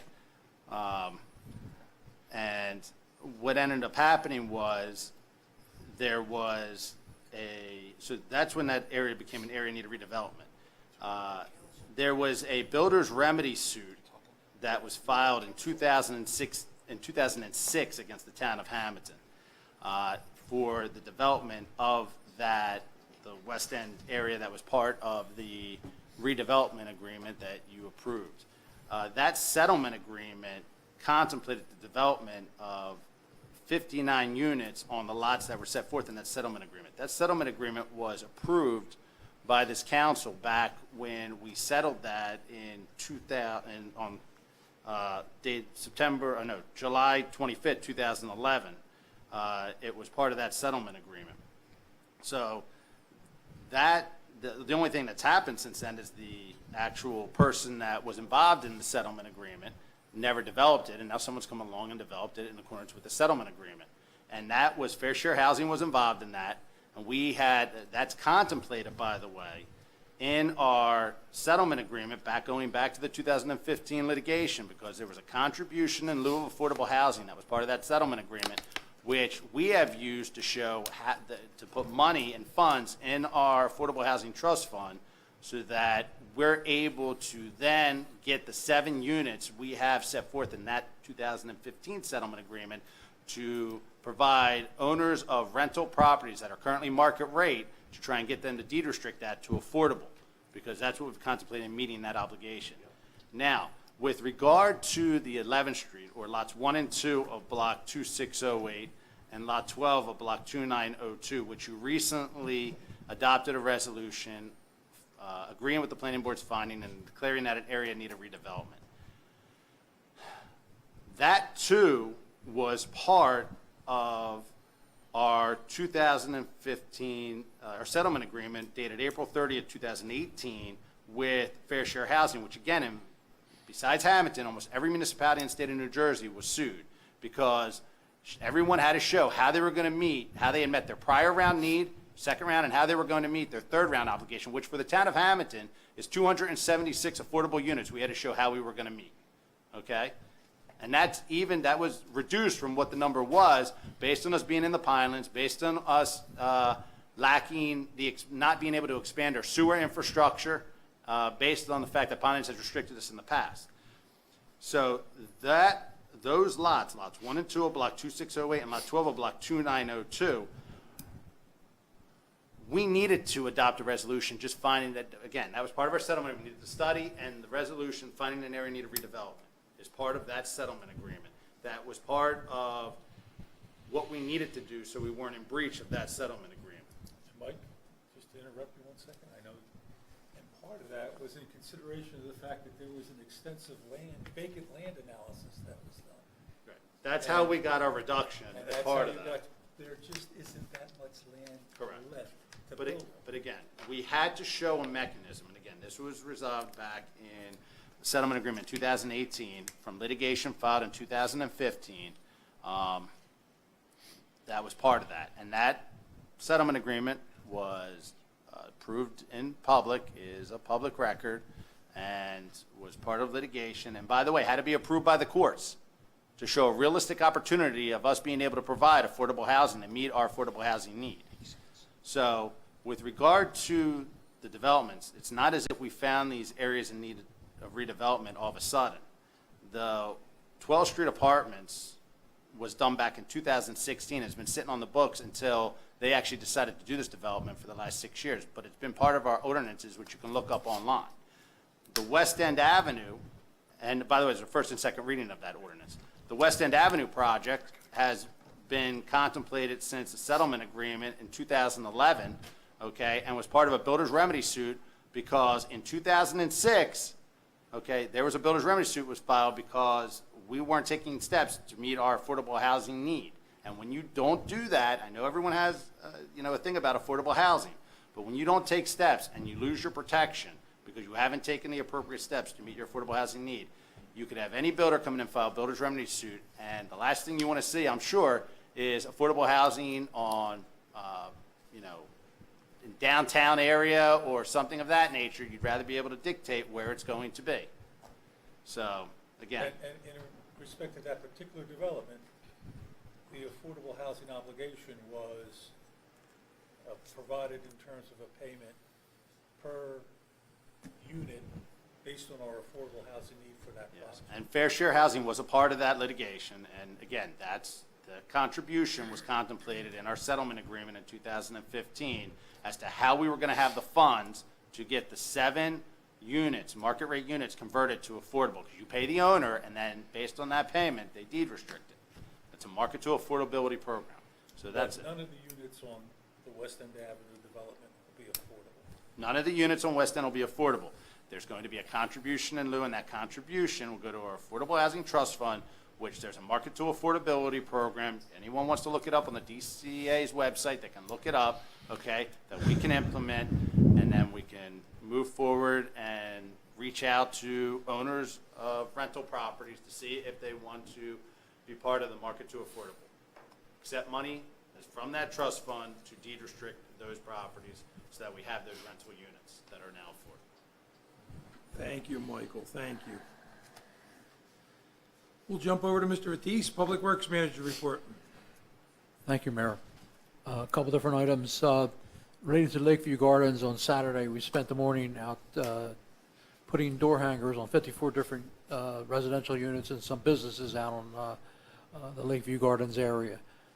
Happy to say at least today we got like 8 different phone calls associated with those with that door hangers that were sent out. So we're getting some response back from that. And the purpose of the door hangers was just to get some questions that might be in everyone's mind. And my phone number is on that particular door hanger. So we encourage everyone who received the door hanger, please give the town a call at 609-567-4300 extension 101. Don't call the mayor, call me, and then we'll go through that process. The other thing that the town is talking about is once we get some information back from the homeowners and pass that by spill fund, possibly maybe the October meeting, we might set up a public meeting just to go through and advise the people what we've found, to date. Also, in conjunction with the door hangers, we're asking for everyone to at least give us their address, their name, their phone number, and their email address, and then we can keep everybody informed of what's going to be coming down the road. Related to the second item is the NJDOT Alternatives Program. We applied, we met with South Jersey DOT and South Jersey Transportation and Planning Organization about a possible funding request to develop a walking path along the lake frontage between Egg Harbor, and there was an old trail there years ago that we used to go fishing on and walking behind the Kiwanis building. It would go from Egg Harbor Road over to the Canoe Club and eventually out to Park Avenue. When we met with them, they said that's too recreational oriented and it's not transportation oriented. So they asked us to go back and take a look and see if we could come up with a program that might be more transportation oriented, which would be traffic or pedestrian or bicycle friendly programs. We did identify one that might be eligible, and actually I talked with South Jersey Transportation and Planning today about the project. We're maybe looking at developing maybe a path or a sidewalk or bike path between Fairview Avenue along Linda Avenue, which there's no sidewalk along that section. It would pass from Fairview Avenue up Linda Avenue and connect into the bridge crossing at Cedar Branch Stream. In fact, there's a path there, and that'll take you all the way out to Bellevue Avenue. So that would be a link between State Highway and Fairview Avenue, which is a county roadway. They thought that was an eligible type project to apply for. Also, in conjunction with that, we're probably going to ask for a walkway between Linda Avenue and Liberty Street that might go past the William T. Capella Field, past the tennis and basketball courts, and make that a walkway or a pathway to connect between Liberty Street and Linda Avenue, and eventually, out to DOT. So if it's okay with council, we might, make that application if anyone has any questions on that. That's more transportation oriented, and South Jersey Planning and Transportation agreed with that. So. Good. Thank you. Related to Boyer Avenue land application, the overland drip, the submission was made, the resubmission was made to Pine Lands Commission on September 19th. Contacted Ernie Demon, make sure he received that. He was on vacation last week, but he called me, actually called on Friday, and he says, yeah, he has received that, and he'll take a look at it, and hopefully, he said, if he can get back to me one day this week, if he thinks we answered or properly addressed all the items, and he has all the items there to make allow the process to go forward, he says he'll let me know that. So he didn't get a chance to review it yet, but he says as long as we address everything, which I think we had gone through, and with the help of Ray Ferreira and with Steve Torini and members of council, we think we put together a response to address those items. Route 54 resurfacing, Mark went through that. Basically, it looks like they're not going to be paving Route 54 until 2024. Last we had made inquiries with them. So if we can get the easements for the water utility in and the access this year, we might be able to bid that either late this year or early next year, so we can establish some funds for that to get that constructed before they do any kind of improvements to Route 54. Phase 2 bike path. If you remember last month, you approved ARH to prepare the legal descriptions to along where the cathedral was built, or where the cathedral was converted over from St. Martin's Church to the cathedral. We need when they came for the planning board approval on that, there was an agreement that was put forth saying they would supply a 25-foot easement along the property frontage and a drainage easement on the back that, deals with some drainage issues. We can get in, clean maybe some of those corridors. So ARH has prepared that, and once we get those legal descriptions, we'll forward over them to Mike to write the deed so we can get those executed. They're on my desk. Sorry, I didn't mention it to you. We actually just talked about that. Okay. And then the last item is related to the town public works schedule. The 5th, September 5th is a Labor Day, so that's a holiday for the town employees.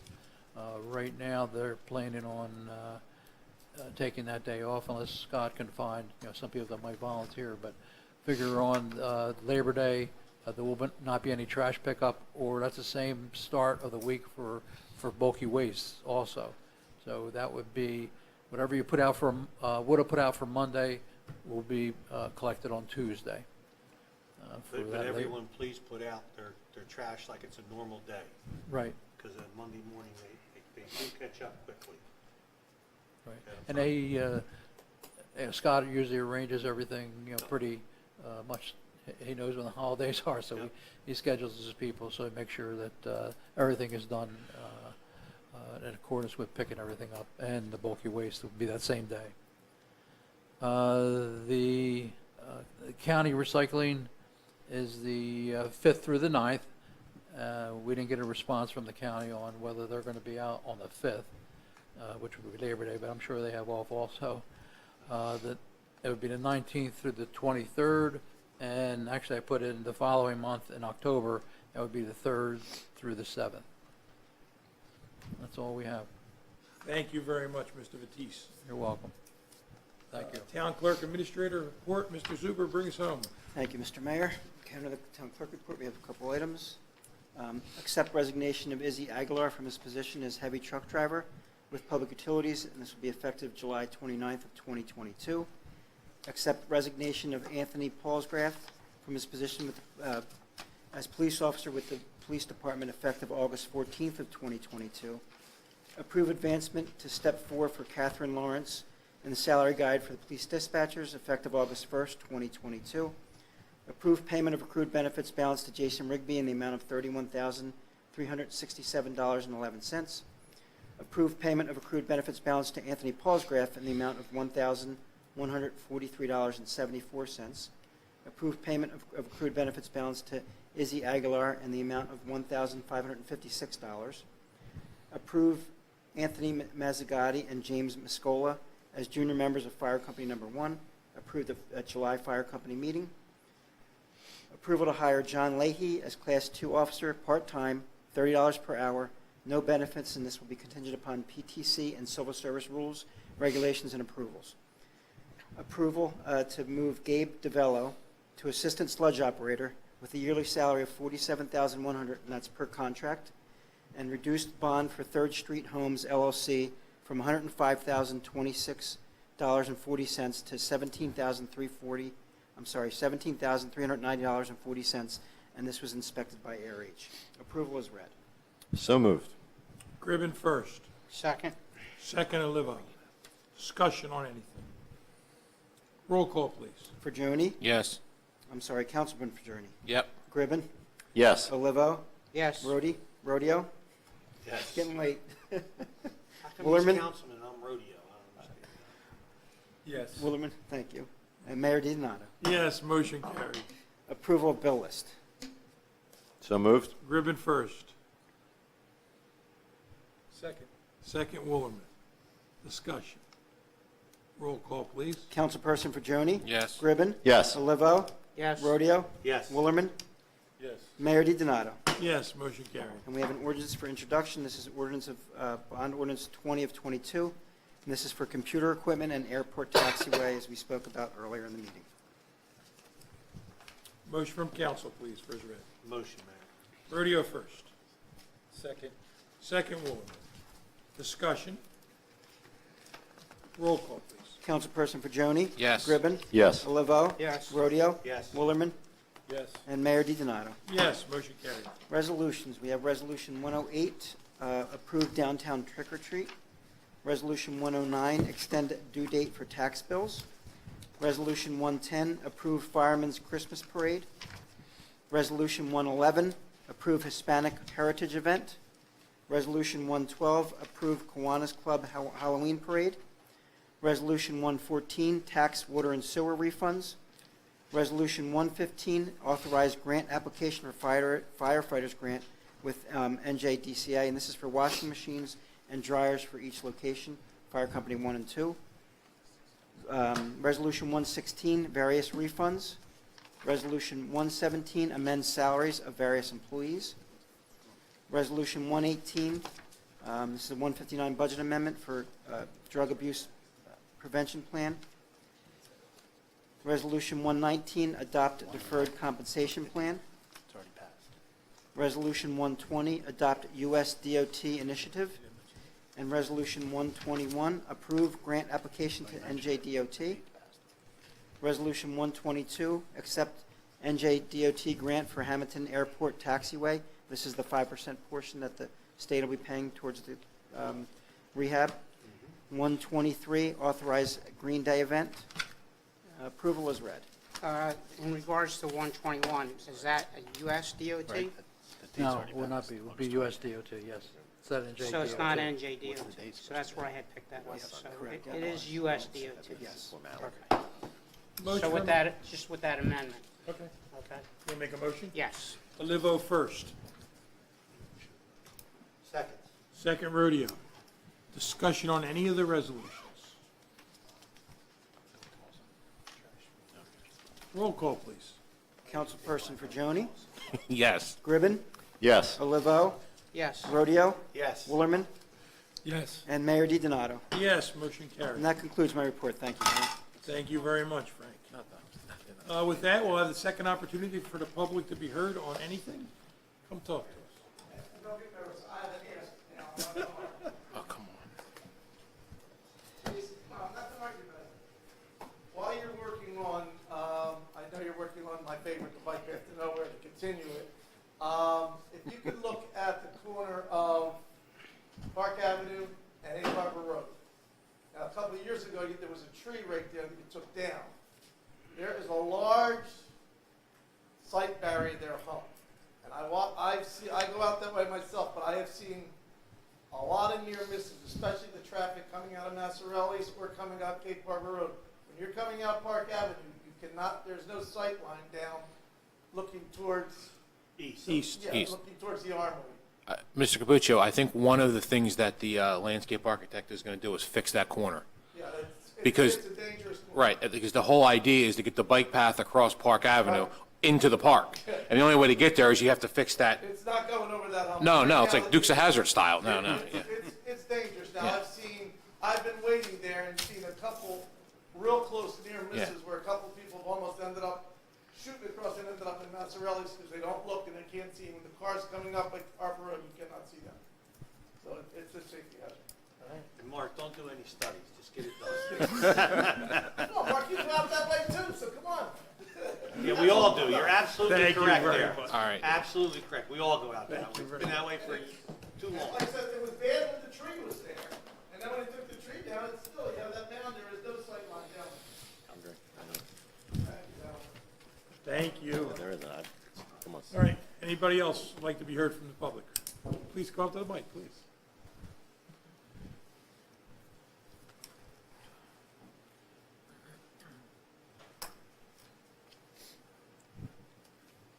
Good evening.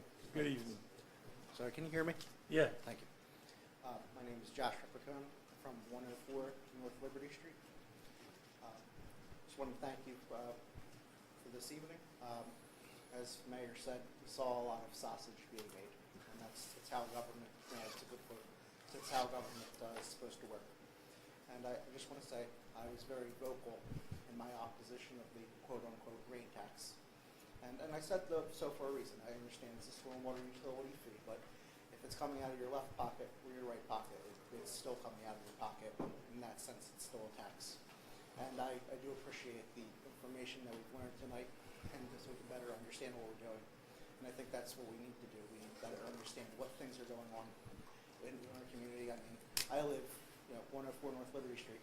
I have my neighbors with Councilperson Ribbon, Councilperson Rodeo. You're not far from the creek either. Not far from the creek either. And then I have I have some friends that live next to the creek.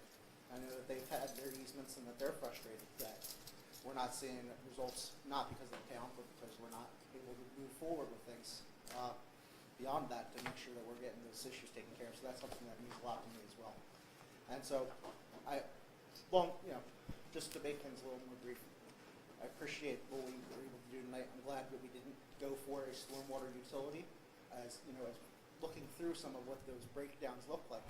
That burden on taxpayers isn't going to solve the problem. And quite frankly, a study to look at the benefits of the tax is not going to solve the problem. Now, what I would be completely in favor for is better understanding the situation, but we do have studies available. Councilman Bullerman mentioned the Princeton Hydro study. And we need to look at things like this to see how they impact the community. Because I certainly know that we need to improve areas in town with our stormwater runoff. It's a problem. We can see that anecdotally. We have to look for at-risk areas and see how we can best implement those things. And certainly want to help out in whatever way I can do that. I'm certainly sitting out here, but I just want to make sure that I'm very clear to the public, as I think I have a responsibility at that point, since I have been vocal, that this is something that needs to be done. It's just the way that we do it needs to be done correctly, and we need to do it with the responsibility to taxpayers. And I'm glad to see that, based on the vote tonight, that was done. And so I do appreciate that. Thank you. Thank you very much. Thank you. All right, anybody else from the public? With that, anything else from council? Happy Labor Day. Happy Labor Day, Hammonton. Okay. All right, happy Labor Day and good luck back at the school year for all the little kiddies. That's right. Slow down, everybody. Yeah, Slow watch out for down. the kiddos. Buses and people are walking. Yep. And with that, I accept the motion to adjourn the meeting. So moved. Second. Ribbon, Berjoni, all in favor? Aye. Good night, Hammonton. Oh, my God, my back's